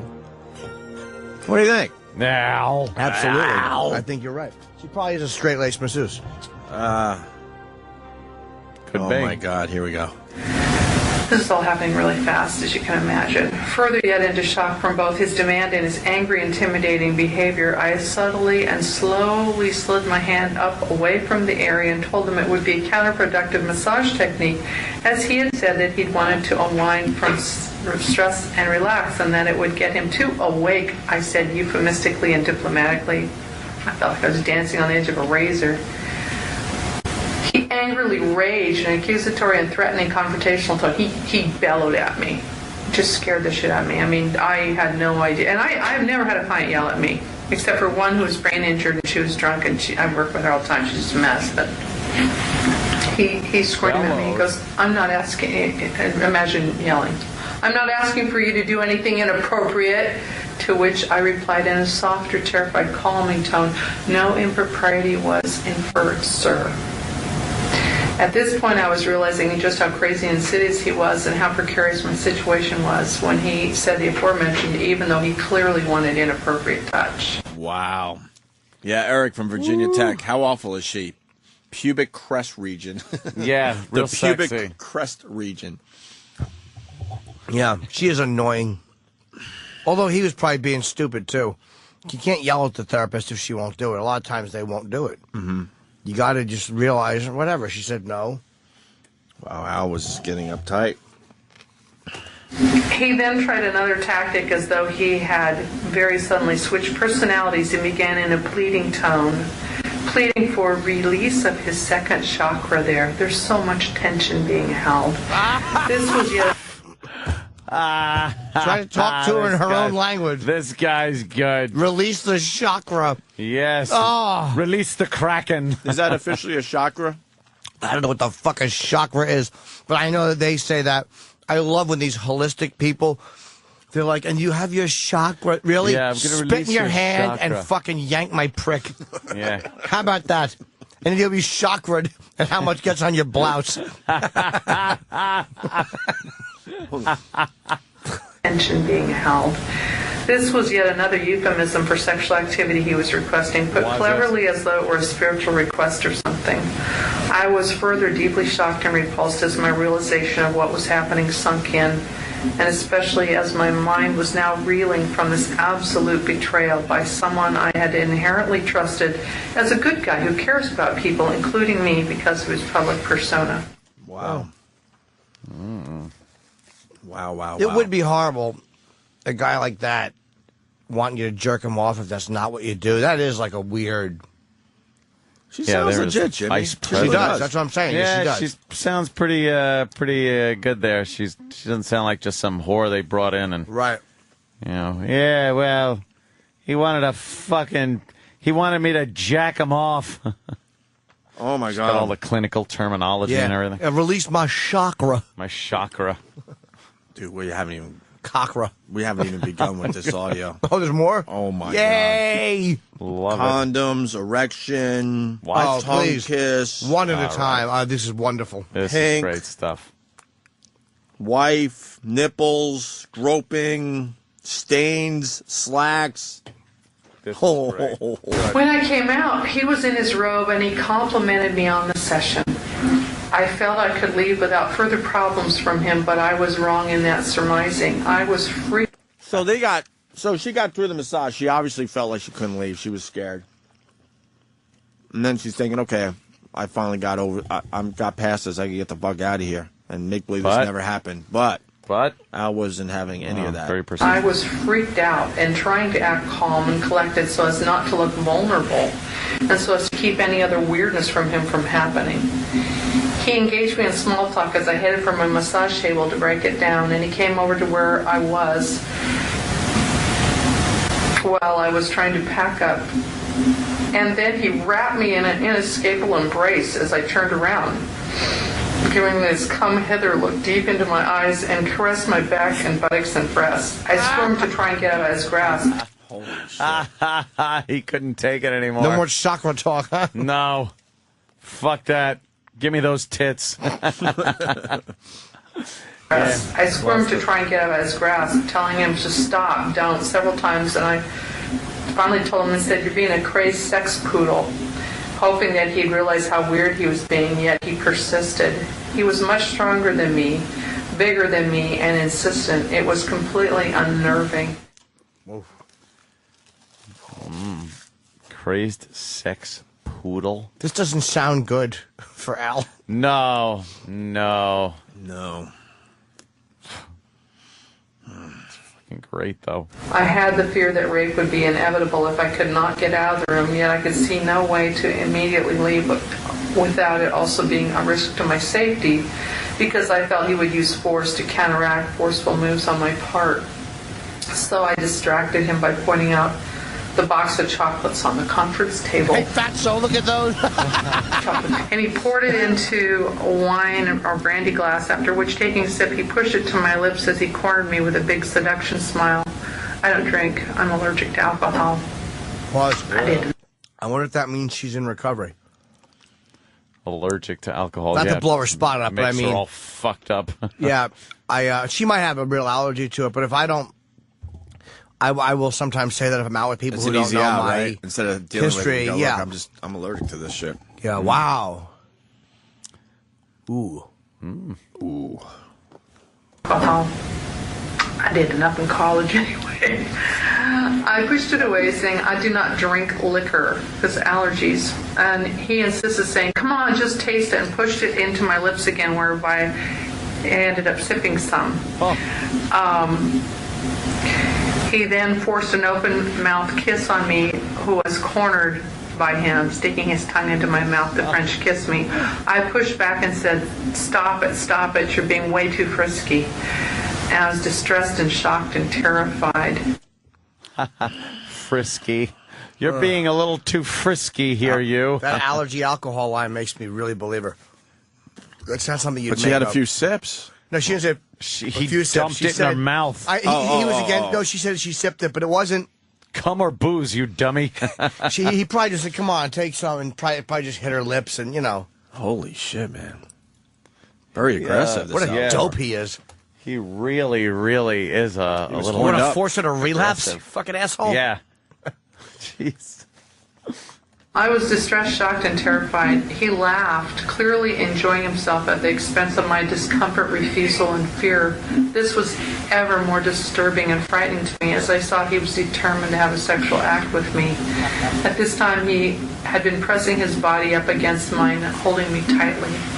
And I was not certain if his robe was open or closed in the front. It seemed part way open, like the robes are small, he's rotund, you know. And I did not want to look down to see.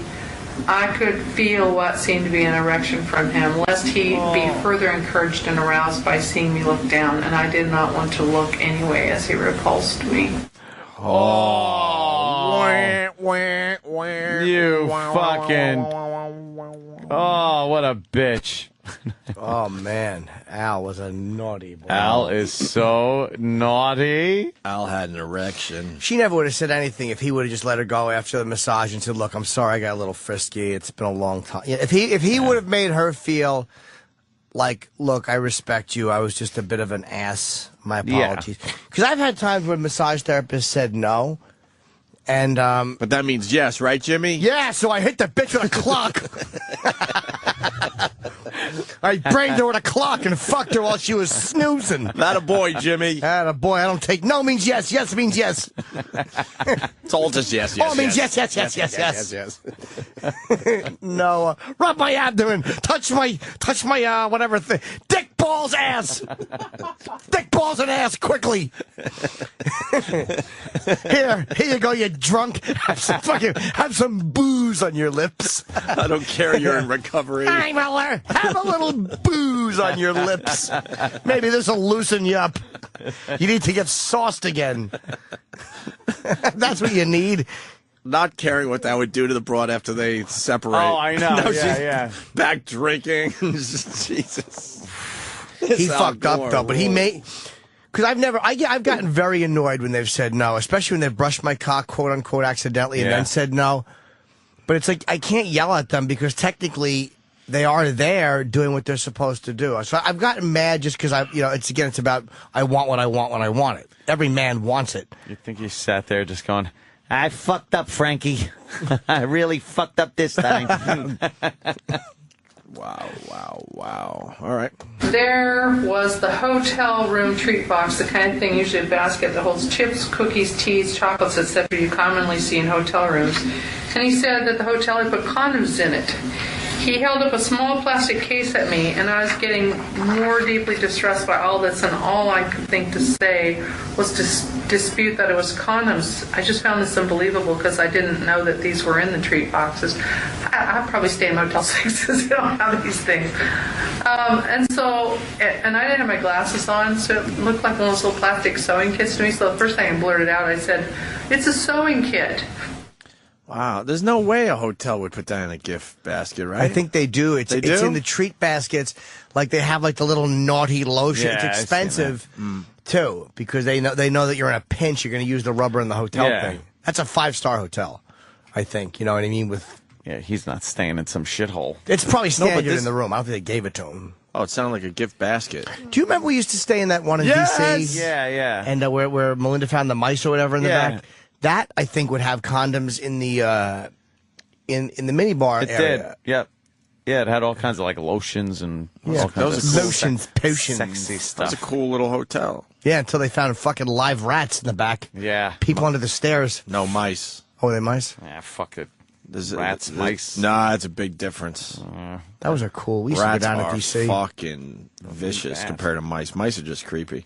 And if you have mice, you don't have rats, so. Really? I had to learn all this stuff when I was infested with mice in my old brownstone. Yeah. The audio continues with this. Then I asked him I said, "How do you rectify this with your wife?" Rectum? Thinking this would cause him some remorse and mellowing, to which he angrily bellowed instead. Quick shift of mood again, which frightened me anymore. I never saw anybody's moods just like this. It made me go, this man should never be in charge of the red button. It was really scary. His mood, he bellowed. He goes, "I wasn't going to do anything." I mean, just screaming. More deeply frightened by his temper and the way he was suddenly stalking around like a dog with hackles up on his back, I started backpedaling with something everyone's relationship or marriage is a private affair. No one really knows for absolute certainty what is the true arrangement that was private with Bill and Hillary, for example, anyway, and that part's nobody's business, but I'm trying to fix things. I realized later, this is just a side, I really stepped in it because talk about Bill and Hillary is like a sore point with this guy, and I didn't know, so he's just like, "Rah!" And I'm like, really freaked out. Oh, and I'm like, why didn't she just jerk him off? The second he came, he would have been mellow. Yeah. Oh, he's yelling. Embarrassed Al. Yeah. Well, a lot of good instant feedback. Jordan again. This guy can't get some young environmentalist college broad to lick his asshole. He can get whatever he wants. That's why he was alone, 11 o'clock, wanted to get jerked. That's what he wanted. A few people saying, "Why don't I believe Al?" And then a few people saying she sounds like she's reading it. I guarantee she's reading this. She's reading her statement. Yeah, this is a big fucking deal. So she got her thoughts together on paper before before they pushed record. This was the statement. She is actually reading her statement. Yeah, you could tell. Yeah. She wrote a statement, and they said, "We want you to read it." I think just so that there was no manipulation of it. Right. But it's not that I don't believe Al. She absolutely is reading it. But I've been there too many times, and this does not sound like a lie. I just believe her. She doesn't sound like she's lying. Kristen Redding, at least Republicans hire actual hookers. What was the one about... Yeah, we were going to get rid of Clinton for this guy. This guy sounds creepier than fucking Clinton, right? Yes. There's a few more, but a lot of people reacting to this audio today. Al gave her a big tongue kiss and grabbed her bra. Again, he approached me and he grasped me and gave me a big tongue kiss. At this point, I was even more afraid of him physically, and I tried again hard to squirm away. He grabbed at my right camisole bra strap under and through the armhole of my sleeveless sweater and roughly tried to pull it down off me in an attempt to disrobe me, saying, "What's this?" I broke away from him and firmly, with even more distress again, said loudly, "Stop it!" And disturbingly, he giggled some more. He's getting off on it. Jesus. Stephen S. from Bayshore, she's allergic to shutting the fuck up. Really? Clam up. You know what? Kyle from Indiana writes, if she was so scared, why didn't she just leave? We sort of talked about that. I think she felt like she couldn't leave because it's the vice president. Yeah. And in a weird way, people are going to be like, shut the fuck up. That really? Plus, she doesn't want to get... All of a sudden, and again, I would normally say the guy, but she's got to realize that she might be fired if the fucking former vice president says that girl tried to... All he has to say is, I threw her out of my room because she offered me sex for money. She offered to perform oral sex on me for an extra $200, and then all of a sudden she's got the ex-vice president of the United States. That is a hairy position for a woman to be in, man. That's what he should have used, though. He should have said, look, if you don't do this, I am going to go out there and say that you offered me sex, and I was outraged. I think as a guy, you can't say such a piece of shit thing. It's almost, that's the equivalent of pulling out a gun. It's just no fun after that. Yeah, it's just no fun after that. If you need that. Wow, okay, listen to this. All I could think of, the song was Dear Mr. President by Pink. He said it was written to protest the current administration and that it has been or was going to be chosen to accompany some presentation of his or a film, as were some other songs chosen by Melissa Etheridge. As soon as he had it playing, he turned to me and he immediately flipped me flat on my back and threw his whole body face down over atop me, pinning me down and outweighing me by quite a bit. Get off me, you big lummox, I loudly protested to him, and I struggled with my whole body to shove him as hard as I could to roll him off me and get out from underneath him, and I using my whole left leg and stuff, and that's where I strained all the muscles, but I didn't realize it at the time. And then he tried to go on a motorboat ride, but he was too fat and the motorboat engine fell off. You big lummox. This is Melissa Etheridge. Yeah. Oh, very good. They're saying Pink. Yeah. Pink was playing. Al Gore likes Pink. Oh, boy, is Al Gore embarrassed today. Yeah, he's probably not going out. I will say Fox is covering it, but why is this not on every other news channel? This is huge fucking news. No, it will be today, Jimmy. This one they're not going to avoid. Oh. Thank God. I don't think I can't they'll give stand the oil shit anyways. Enough about the oil. We need more stuff to check out. Stupid oil. Yeah, I don't see the other stations really pounding this story like Fox is. Of course, Fox is, Fox. They're going to jump on this one. CNN has to jump on this. They would be crazy not to. And not like this is big ratings. They won't bash. They won't bash Al Gore that bad. Not that badly. You big lummox. Oh my God! Listen to this one. I started to sit up, and he tightly grasped my right wrist and hand, and we lay on our sides a couple feet apart, looking at each other as he played the song, him singing along with it as if he were revealing deep feelings like some bizarre karaoke, and me stuck there staring at this unpredictable predator, wondering how to get loose and get away. I was terrified to struggle further because I felt like he would then force himself on top of me again. I did not know what to do next. I was just shocked at his craziness. I forced a smile, and I just asked him with a quiet, sympathetic tone in my voice at that point. I just said, how long were you whacked out after the election? Oh. I just got to the point where I was like, to which he replied, 6.5 years so far, just giggling his head off, and then he went on singing to me. Wow, he sounds crazy. He sounds insane. He was singing a Pink song while trying to get jerked off in the hotel. He was this close to being our president. I know. And he's running around. He seems like a cunt because when these guys are questioning him about the environment, he's like, I'm not doing any interviews. Right. He seems like a bit of a douche. That's good. Somebody wrote that down.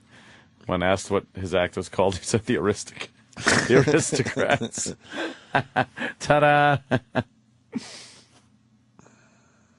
He likes Pink.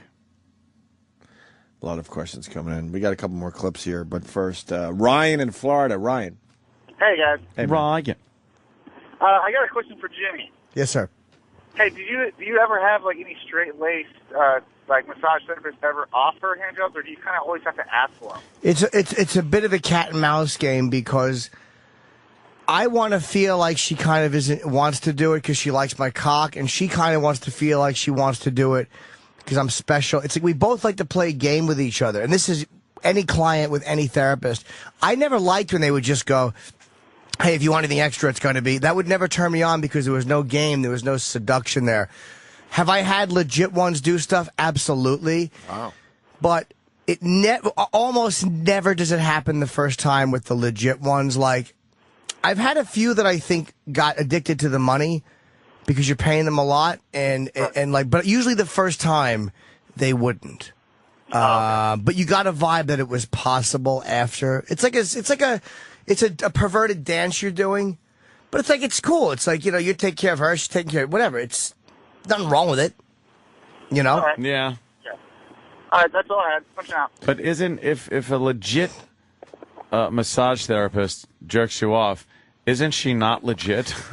Again, a lot of the one used to drive me crazy because she would say, look, I don't do that anymore. And I wanted her so bad, but she used to do it. I knew she used to do it. I think a lot of them have at one point. Yeah. But if a legit one does it, is she not legit? Massages is a sensual thing, man. Again, can it be very professional? And are there massage therapists that are completely not? Yes. The ones you see in spas and hotels are normally. But to be that close to somebody all the time, to have to tuck a sheet so you don't touch their balls or ass, you're never that far away. And I know physical therapists for sports teams will scream at me for that, but fuck them. It's not as big a leap as you would think. And I don't think it's prostitution, to be honest with you. I really don't. I mean, legally it is, sure, but if a girl is massaging you and she's kind of like, why not, and she jerks you off, that to me does not make her a hooker. No? No. If she sucks your dick, that's different. That's a totally different level of sexual interaction. I love Jimmy's logic here. But it is. You know what I mean? One is, jerking somebody off is completely just a mechanical release, devoid of any disease risk, of any intimacy. It's dick sucking and fucking or pussy eating. I mean, that's a totally different ballgame. Fucking. What about giving up the ass? That's acceptable in a profession because you're an LMT. Yes. And she's massaging your dick with her colon. That means walls. lick my tuchus. Lick my taint. Yeah, taint. 2 more clips to go here. He pleaded, grabbed me, engulfed me in embrace, tongue kissed me, massaged me, groped my breasts, and painfully squeezed my nipples through my clothing, pressed his pelvis against. He's an angry motherfucker, I man. love him. He's one of those fat massage lady tits. Yeah. My clothing, pressed his pelvis against mine, rubbed my buttocks with his hands and fingers, and rubbed himself against my crotch, saying, you know you want to do it, as I kept pulling and struggling and pulling away from him. This is when I'm up and trying to leave. I finally got out the door after being forcibly being pulled back in the room in the doorway by him a couple times and trying to leave, to be groped and fondled and have tongue kisses forced on me. This is what he's doing. And that's when he's saying, you know you want to do it. And I was just thinking, oh my God. When I finally got away, I hurried down the hall to the elevator and went downstairs via the elevator, where I felt really shaky and faint. And I arrived quite shaken at the main lobby, where I could hardly think or write, yet I needed to scribble out a receipt for the hotel to get cash before I left. Oh my God. Yeah. That's when he grabbed me again. Yes, that's when the night concierge raped me with his little bell that you ring when he's away from his desk. He put the bell in my anus. One more clip, and man, this is the doozy, the grand finale. As I took off my clothing to go to the shower, I noticed some stains on the front of my black slacks. These were newer black slacks. It might have been the second time I wore them, so it's a thicker dressy. Possibly I could wear them on a date, so I was trying to be like I'm messed up. And I took them off and I said, what's those stains on the front of those? And I wondered if it was soap or bodily fluids from Gore pushing up against me repeatedly, because they're about here, holding me down, etc., with nothing on but his hotel-issued terry robe with a belt to hold it closed. I carefully hung them up and decided to be sure not to launder them until I knew more what to do with what had happened. Just my intuition. More fucking splooge for the collection. Clear stuff, Donner. What is it with him and Clinton getting cum all over everybody's outfit? Know. Come on. You dummies. Wow. Jesus, Al. What do you say, Al? What does this mean in the end? You know, he's not really going for any office anymore. But he's not fucking talking. That's Probably why are doesn't you care not that his denying marriage this? is over. Why aren't you denying this? But I'm saying if it's not true, you got to come out and go, she's a liar. Right. This woman is lying. I bet it's completely true. Yeah, it sounds. That's why. It sounds true. Yeah. The Gores have no comment. Yeah. Really? No comment on sexual allegations? At least say, no, I didn't do that. Of course. Yeah. I would never cheat on my lovely wife, Tipper. Tipper. Ugh. Sex crazed poodle. Oh, God. He just wanted it. Yeah, good for him. What a guy. Was this the cop punching the girl story? Where did this go? What happened to this That's guy? Al and the lady in the hotel room. Wow. Where'd that story end up? I don't know. I don't know what I the wonder latest if he's is there. in trouble or...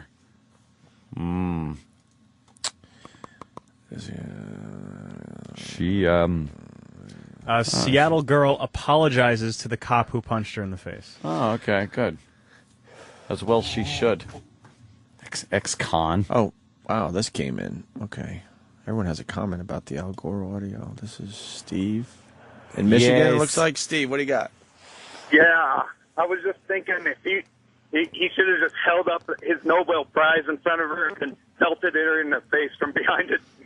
Just hit her over the head with his From nose. behind her thumb. I know, you had a good concept. You panicked on us, Steve. Nobel Peace Prize is P-I-E-C-E. Just knock her over the head with his Nobel Peace Prize. Was that terrible? Yeah. Oh, Aunt, bad day for you. What happened? Chocolate Cheerios has hit the market. I knew it. Fucking chocolate Cheerios. Not only chocolate Cheerios, they're putting them in the box with the regular Cheerios. Ah. Every commercial now, too, is just a lot of interracial.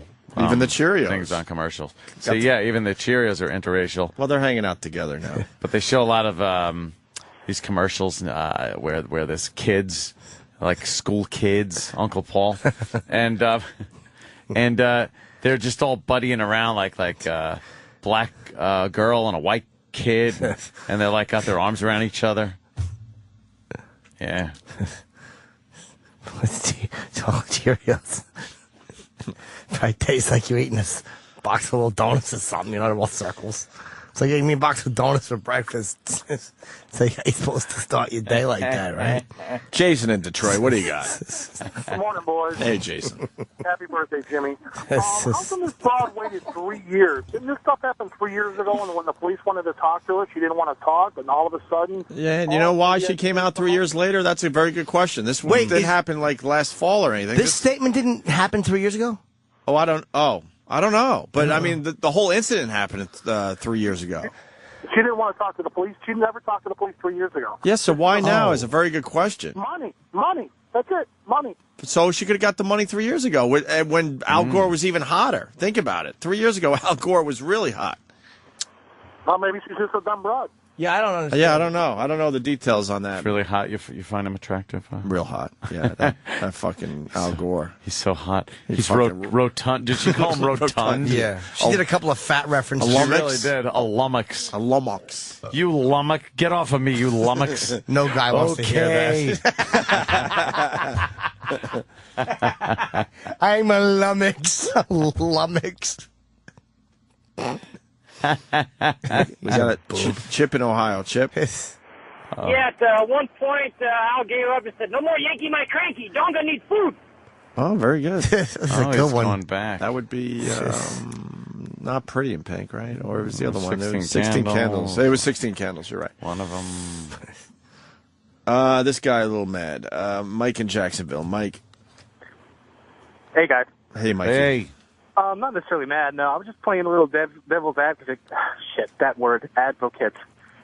Yeah! If you strip away all the conjecture this lady is using and all the fucking, I felt scared and terrified, she could completely be playing this in a coy, flirting around type of way. If you take what she's actually claimed to have said. Yeah. I get what you're saying, using buddy. the cutesy little words instead of just being very firm and saying, well, the being as firm as Al was. The problem is the aggressiveness after the massage. You know what I mean? Yeah. That's but what that's it not is. conjecture. He wanted some fucking pussy. I think she didn't know how to handle him.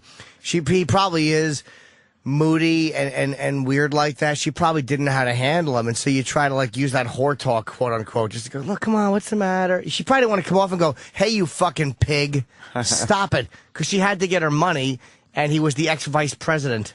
But if she is a licensed massage An therapist, LMT, yes, then she should know what to do. Like if a fucking doctor is doing something, and you're like, hey, doc, jerk me off, the doctor's not going to use playful language. I think she was scared because she couldn't believe it was Al Gore, and then she has to go downstairs and go, Al Gore just fucking groped me upstairs. People can be like, shut the fuck up. That's what I'm thinking anyway. I don't know. You might be right. I think anyone else that's not in the public eye, she does do just that if she's not into it. Yeah. You know, gets the fuck out of the situation immediately. Gets herself out of the situation. She shoulda. So we'll be following this story here on the Opie and Anthony Show. Yes. All right, poo-poo. After the break, poo-poo.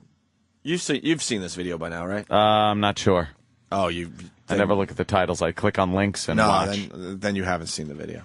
No. The African fucking president or some government official talking about homosexuality and the poo-poo. All right, where they eat the poo-poo. I've got to see that. You haven't seen this yet? No. All right, we got a great one after the break. Stay there. Sit very still and listen. Yeah, this is the Opie and Anthony Show on the Virus Sirius XM. Time to feel old. Love this bit. It's that. Mike Tyson. Boxer. Evander Holyfield. Yeah. Remember the ear incident? Yep, 2 weeks ago, right? Yeah. Exactly right. Time is flying by. 2 weeks, that was? That's it. All right, go ahead. 13 years ago. Jesus. Wow. Oh, my That can't be. That one can't be possible. Tyson bit Evander Holyfield's ear 13 years ago. That can't be possible. Come on. Come on. Maybe that's a typo. There's no way. There's another big one today, too. Where was the other one? Oh, yeah. Elian Gonzalez, whatever. Yeah. Returned to Cuba 10 years ago already. I actually would have thought that was longer. That seems longer, right? Yeah, I would have thought that was longer. Yeah, with the... Boy, that picture was kind of one of the first internet sensation change the picture around pictures. You really needed to get him out of the house that bad? They did that. He's got to still be screaming in the middle of the night. Oh, that machine gun guy. Right. It's like holding the... That picture was so photoshopped. How old is he now? Jesus. Yeah, who's the guy with the gun? Because he's been clipped out of that picture and put into everything. Every single thing. Guy rules. That means holding the gun right to his face. That means the Elian's got to be 20, right? Is he? How old was the kid? Nice. Maybe, all right, maybe 18, 19 years old at Cuban this point? communist kid. All right. Unclipped cock down there in Cuba. Oh, did we play the Joe Biden clip? We did not. Oh, Joe Biden. That's quick. Yes. He was at a shop? Yes, he was in a shoppy, and he got what it was coming to him, to tell you the truth. Yeah? A little lip. He got a little lip from the guy behind the counter, and he couldn't take it. Vice President Joe Biden is reminded that he's at Kopp's frozen custard shop, not an ice cream store in Greenfield. Moments later, he's in the back, scooping custard for cones and taking a few licks himself. Hey, where are you? Don't worry, I found out. You guys help lower our taxes? Can't hear anything. A few minutes after the Kopp's manager's comment on lower our taxes, there's another exchange. When you say something nice instead of being smart ass all the time. You guys are done. Thank you. Afterward, the manager told us he enjoyed his banter with the vice president. It was very nice. He's got a great personality. But the manager admits the vice president didn't seem happy at first about the lower our taxes comment. I don't think he liked it, but then later on he whispered to me, he goes, I'm just kidding. You can't assume that everyone likes you when you go in those situations. I was only kidding. That's new. This is what a fucking faggot country we are. The vice president's joking with somebody or whatever. He goes, "Don't be such a smart ass all the time." And the president's joking? Even if he wasn't, he sounded a little. He's not he's ball breaking. Like, all right, don't be such a smart ass. You can say something nice, and not be a smart ass. Yeah. But that's news. Did you see the video though? Because like he looks like he's pissed off. Like he kind of he's got to be pissed. Yeah, like he's like, come on. He's making that face. Like, come on. I'm doing this. You know, in your store, and you're gonna fucking bust my balls. Yeah, maybe he was annoyed. But even if he was, say he was annoyed, the fact that that's news in this country, that the president said the word ass, we're fucking despicable. Is it that he said ass, or is it that he just got angry? I think it's more. I think it's more than he got angry at this guy for talking about his taxes. He is a working guy. He's owns a business. He's being taxed up the fucking asshole, and the guy said, "Yeah, what could I do for you or something?" And he said, "Lower my taxes." I would love to think that it really has something to do with the ludicrousness of a vice president becoming annoyed at a hard worker being talked to about taxes. I would love to think that. But this dumb country, it is just the fact that the president said something snippy with the word ass in it. Like when he whispered the word fuck to Obama. They can't get enough of a politician using a naughty word. Yeah. Well, it was a great opportunity. It was a great opportunity for that guy. And the guy was okay about it. He said, he had a good personality. He didn't trash him. Sell plenty of frozen custard. Frozen custard fucking frozen sucks. Custard. Just have ice cream. Treat yourself. If Biden said something like, "Hey, could you stop being a cunt lip with ears?" That would be newsworthy. Can you imagine if the vice president said cunt lips? Oh, that'd be great. Be wonderful. Love to hear that. Oh, look at Kagan. She's just unpleasant to look at. Oh, yeah. Who? Where? She looks like Dudley from Hollywood Nights. If anybody remembers that movie. I do not remember Mother, that. I'm going to screw someone. The big fat guy. God damn it. I'm sorry. It's not ringing a bell. That was a Tony Danza movie with Robert Wool and fucking Michelle Pfeiffer. I think that was her first movie. Wow.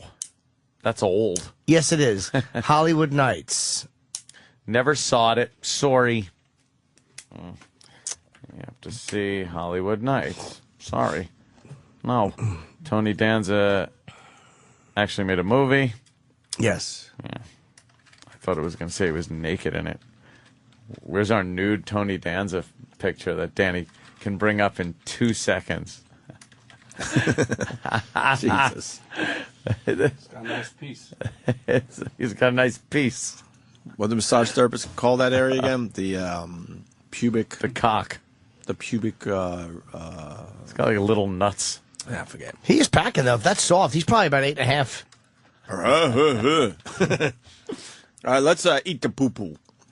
Yeah, what is this? I want to thank Fred from Brooklyn. I believe he was the one that turned me on to this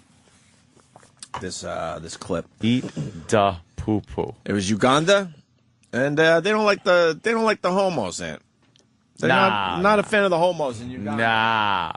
And this guy wanted to make it perfectly clear. Had a little press conference talking about the homos, the homosexuals. Now, who is this guy? Like these prime minister or something? I don't know. Some kind of politician or some kind of leader. I love when countries get together for things like the World Cup, and we get to hear from other countries' leaders, and you realize how uptight and politically correct we are, because these other countries' leaders are just saying horrific things. Yes. Good morning, everyone. My name is Pastor Dr. Martin Semper. I'm here in the capacity as the chairman of the National Task Force Against Homosexuality in Uganda. We are making legislation to make sure that sodomy and homosexuality never sees the light of legality in this land of the Pearl of Africa. I've taken time to do a little research to know what homosexuals do in the privacy of their bedroom. One of the things they do is called anal leaking, where a man's anus is leaked like this by the other person, like ice cream. And then what happens, even poo-poo comes out, the other poo-poo's out, and then they eat the poo-poo. The other one they do is they have a sex practice called fisting, where they insert... It's too visual. Sorry. They show a shot of the crowd. They all got their notepads and they're taking notes after he says, "Eat the poo-poo."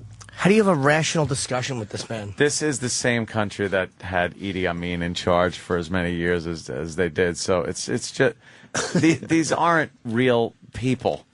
I'm sorry. Like ice cream. The other guy had to reiterate, they lick the anus, and the other guy goes, like ice cream. Like ice cream. He's a real person. He's got a MacBook. Mm-hmm. That's true. He does have a MacBook with all of his homo notes on there. All of his homo facts. I'll wait till you see it. Move back slightly there, Dan. Okay, good. And then they eat the poo-poo. The other one they do is they have a sex practice called fisting, where they insert their hand into the other man's hand, and it goes on into the anus all the way. And it is so painful, they have to take drugs, but they enjoy it. Now, if we have any children, please step out. This is a parental guidance moment. That child can be moved out. So I've done research. Sorry. Now it's time to get the children out of the room after they talked about eating the poo-poo and fisting. Licking ass like ice cream, fisting. Now please leave the room. And he's grabbing his MacBook.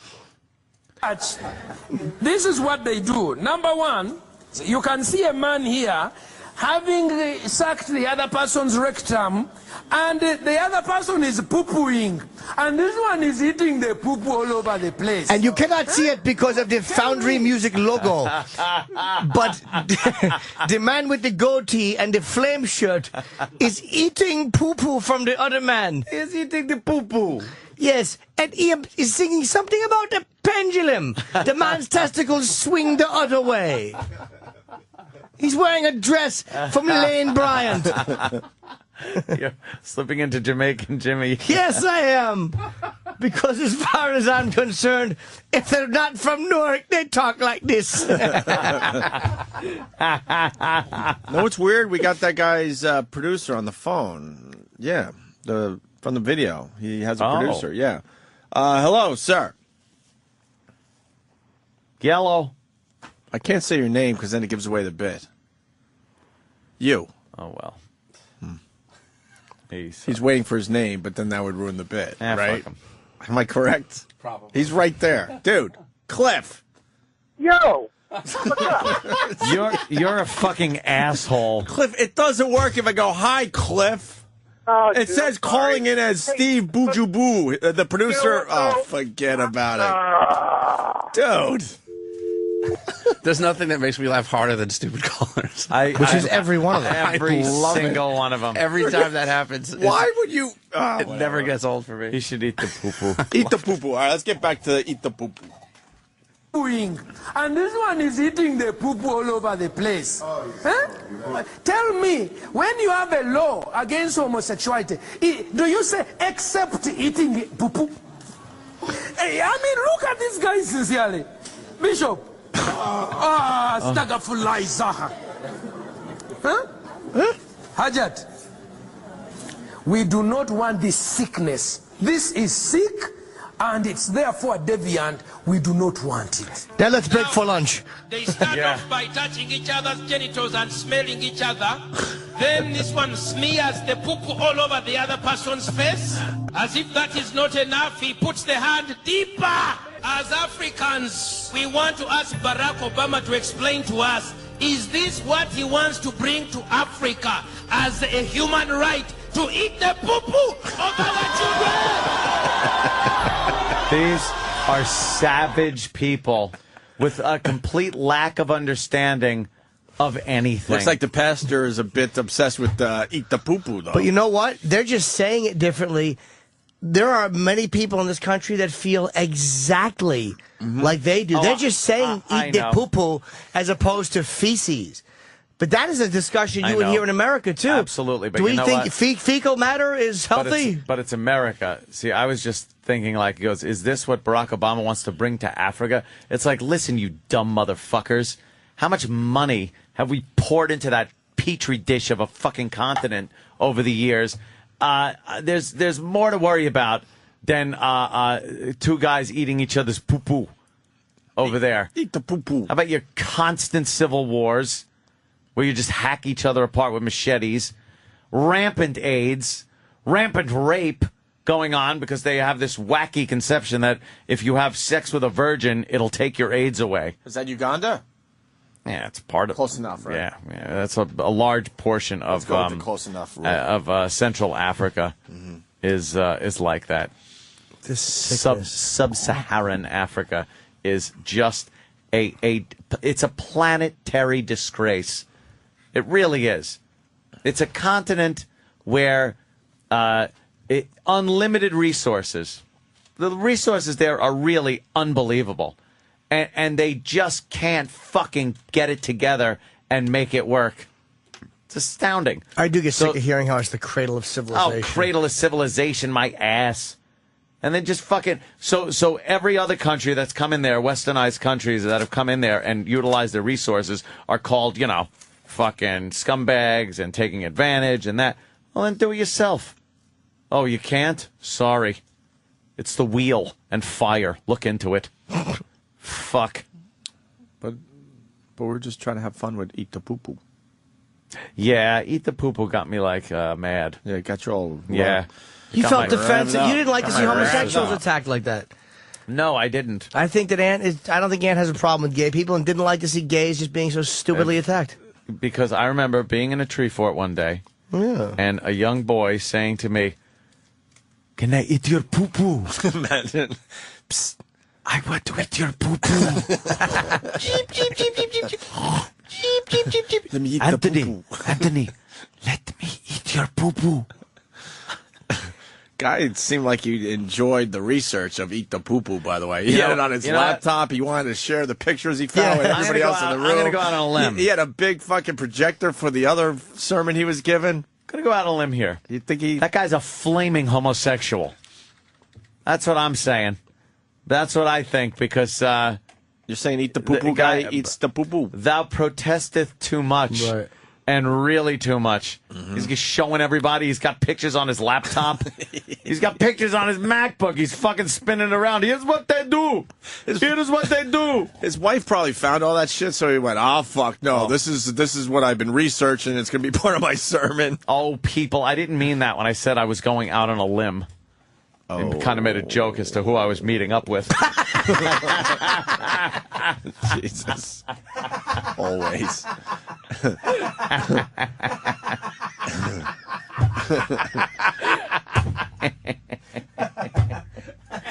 Ah, God. It's just the same barrel of jokes around here, isn't it? You know what else you find in a barrel? And they're fun. Come on. Could you curl your arms that way? I want to link a few of you together.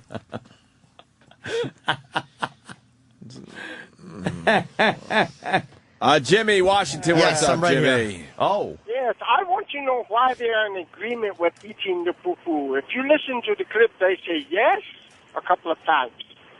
Really? Yeah. Yeah. How do you They're feel? in agreement with eating it. How do you feel about it? I don't like it.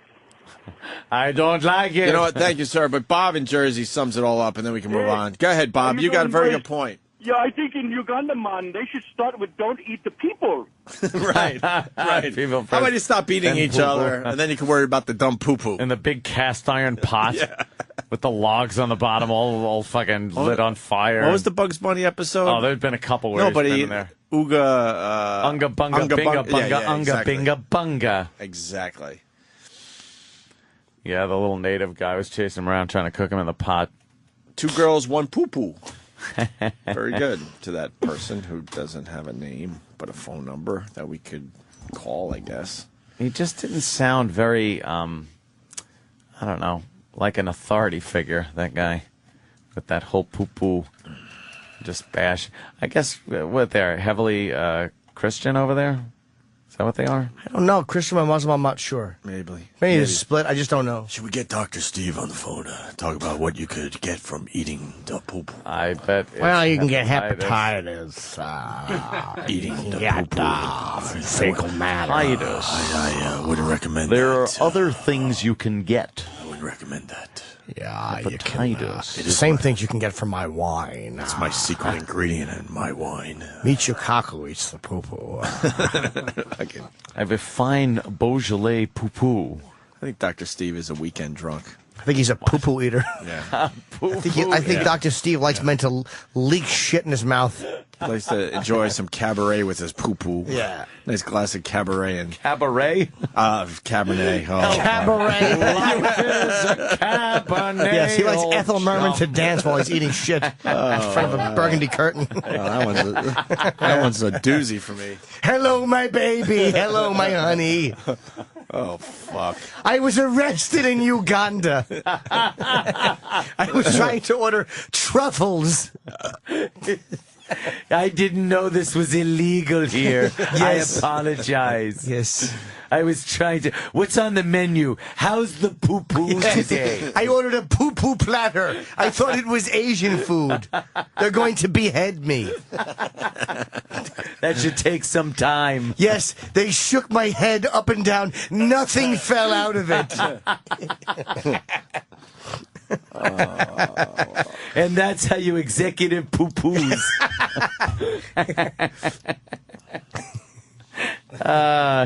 But he's all ours. He certainly is. Jesus H. Christ. Yes. Wow, that's something. Yep. Goddamn continent. Opie, you're being paged. What happened? Oh, Dr. Steve. Oh. Dr. Steve. Good morning, boys. We just played a video where a guy was talking about eating the poo-poo. I heard it was just terrific. It was magic. Yeah, isn't that great? What can you get medically from eating the poo-poo? Hepatitis. Just listen. Jesus, Jimmy's doing a good fecal Dr. matter. Steve impression. That's very good.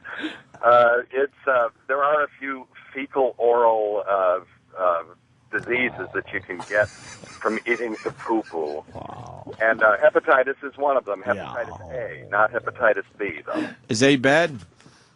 No, it's not. It's if you had to have a hepatitis, it's the one to have. All right. If you have to have it. Well. If you're only going to get one hepatitis this year, make it A. Yeah, because A, B, and C, but you don't want to get D or E or F or something, you know? Oh. Wow, Chip. Oh, Chip. Oh. Dr. Chip. Yeah. And why don't we see more of those diseases in the homosexual community if this poo-poo eating is going on? Well, because, I mean, really, although the reason that the anus is so far away from the mouth is because, there's a reason for why we're built that way, that you can't eat your own ass because basically it's just filth and you're not supposed to eat it. How come animals there aren't that many diseases? How come animals, Dr. Steve, aren't susceptible to that type of stuff when they lick their own ass and eat shit? Yeah, they're just that's part of their culture, and they're habituated to it, or they're inured to it, and so they can. A dog's mouth has hydrochloric acid in it, so it can kill a lot of bacteria anyway. Oh. That's my theory anyway. I don't know exactly why they can eat fecal matter. No, it's called poo-poo. Eat the poo-poo. Eat the poo-poo. Mongo the Trucker has a great question for you, Dr. Steve, on the poo-poo. Mongo. Yellow Mongo. Mongo. Yeah. All right, well, Mongo wanted to ask, if you eat the poo-poo, do you poo-poo the poo-poo? Yes, you do. Wow. And Wow, that's there's a little movie weird. out where they're trying to make a human centipede, and they... Yes, Danny saw that. It's not good. Oh, you saw it, Danny? Yeah, it's a weird flick, man. Good. It looks really strange. It doesn't really follow like the logics of movie. Well, yeah, because it's more. Making? It's like it was like trying to be Saw, but there was really no plot. Like it was just really about this demented doctor, and like it never goes anywhere. There's no comic relief or backstory. It's a diabolical doctor. I want to make a horror movie where the guy just does that to show how evil he is. Right. I love doing that into a girl's vagina. Girls hate when you make that noise into their pussies. Well, the 2 or 3 people downstream that are living on already processed shit would die within a week. So that's just not feasible. That's just silly. Yeah, it's not feasible. Get it? Yeah. All right, Dr. Steve. Dr. Steve, thank you. Well, they can't all be gems, guys. So. Oh, that's good. Oh, that's good. This was a quick. We would just like one of them to be. Very, very informative. Yeah, you're fine. Bye, Steve. I'm glad I could inform you on eating the poo-poo. Yeah. I could have told. At least you're using the proper words. Today I've had a rough one. Rougher than normal. What did I called it cabaret instead of cabaret. I didn't catch it, though. I said you were enjoying a glass of cabaret. What an idiot. Whoa! All right. What'd you say, Steve? Your phone cut out. Yeah, no, that's okay. He knows. All right. There's Say the Doc. poo-poo. This is great. What happened? Supreme for you. Court, United States Supreme Court extended the reach of the constitutional right to bear arms by saying it binds state and local governments as well as the federal government. The ruling broadens the sweep of the court's 2008 ruling interpreting the constitutional Second Amendment as protecting the rights of individuals rather than just those of state-run militias. It's a victory for, of course, the NRA, which joined a group of Chicago residents in challenging the city's law because, of course, you know, Chicago, you're not allowed to own a gun in Chicago. The nerve of that fucking city. Yes. With all the drugs and crime to keep people who are legally responsible from owning a gun. Yes. What a bunch of assholes. You cannot own a gun in Chicago. In Chicago, by the way, some of the highest gun crimes in the country, Disgusting. which right there proves that gun control at its strictest does nothing to curtail gun crime. It's the horseshit thing politicians say because it's a knee-jerk reaction. It's like saying school budget. It's just this knee-jerk thing that people feel like they can't argue against. Gun control. Yeah, that sounds right. Yeah. Yeah. So, it's the case McDonald versus the city of Chicago. And Ronald wanted a gun. He was tired of the black kids going, "You redhead motherfucker," and knocking his wig off. Yo, give me that money in that house you carry, you motherfucker. Oh, black kid impression. The justices voting 5-4 in a case involving Chicago's handgun ban said that individual gun rights were among the fundamental guarantees protected against state interference through a constitutional amendment after the Civil War. What was against it? Who are the 4 that are against it? What's their constitutional argument? I guess because the interpretation some people make is that it gives the rights to a state-run militia and not an individual. But it is indeed an individual's right to bear arms. It's so simple when you read it. It really is. And gun control people have always used it and used that line in it about the militia to try to get guns away from individual citizens. But I hope this really goes far in getting a lot of the restrictions out of some of these places, like Chicago. And I think if you have a gun license, it should be like a driver's license, where you, first of all, a driver's license is a privilege. It's not even a right. Right. Gun ownership is a constitutional right. Sure. And if you do have a license or a permit to carry a gun, you should be able to take it state to state. And in America, by the way, you should be able to protect yourself not just from fucking an intrusive government, but from a guy on the corner who's selling dope into a car who will shoot you. It's Exactly. fucking sickening. You can't protect yourself. Yes.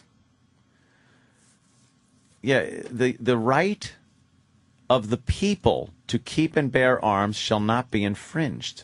It says a well-regulated militia, comma, being necessary to the security of a free state, comma, the right of the people to keep and bear arms shall not be infringed. A militia used to be the people. Yeah. That's what a militia was. It was when you called people to arms, it was the blacksmith and the storekeeper, and they'd grab their guns, and they were the militia. And that's why, as individuals, you kept arms. These were all provisions against a repressive government. Of course. All of them were. So does it really make sense to say that number 2, the right to bear arms, was meant only for state-run things? It doesn't make sense. It was meant to keep the government in check. Everything you read as far as the first few constitutional amendments go are meant to keep the government in check. So they can't just walk all over everybody. That's why the Third Amendment is each citizen will have the right, wherever he feels it necessary, to wear a hat. He will be allowed to wear a hat without prejudice or without receiving a horse erection in his hiney, because that's what would happen in England. I think it's that a soldier can't just shack up in your house. I think that's number 3. Oh, really? Yeah. What are you talking about? They said that we had to. No. Oh, my mother said that's why they were staying over. Yeah, you're not allowed to just shack up. Soldiers shall, in time of peace, be quartered in... no soldier shall, in time of peace, be quartered in any house without the consent of the owner, nor in time of war, but in a manner to be prescribed by law. What the fuck that last part means? But that is kind of a big drop-off after 2. 1, you can speak, freedom of speech. 2, right to bear arms. 3, if an army guy comes to your house. Yeah, but they mess up everything. They really leave the house a fucking mess. They do. They just have muddy boots and guns and raped women. Do you understand what was happening? Soldiers were staying in people's houses. They were unarmed, so they would fuck your woman, and you couldn't say shit about it. Yeah. 1, 2, and 3. Exactly. And they wouldn't leave. They would just stay there. Ah, shit. Eat all your food. Yeah, 4th is the illegal search and seizure, yeah. I'll be at the... Absolutely. Yes, what do you got, Jimmy? Borgata, July 2nd and 3rd. How about you say this so weekend? will I. This week? Oh, yeah, this weekend. This weekend. I'll be opening Very for exciting. Jimmy at... the blackjack table. At the tables, yes. You can watch me.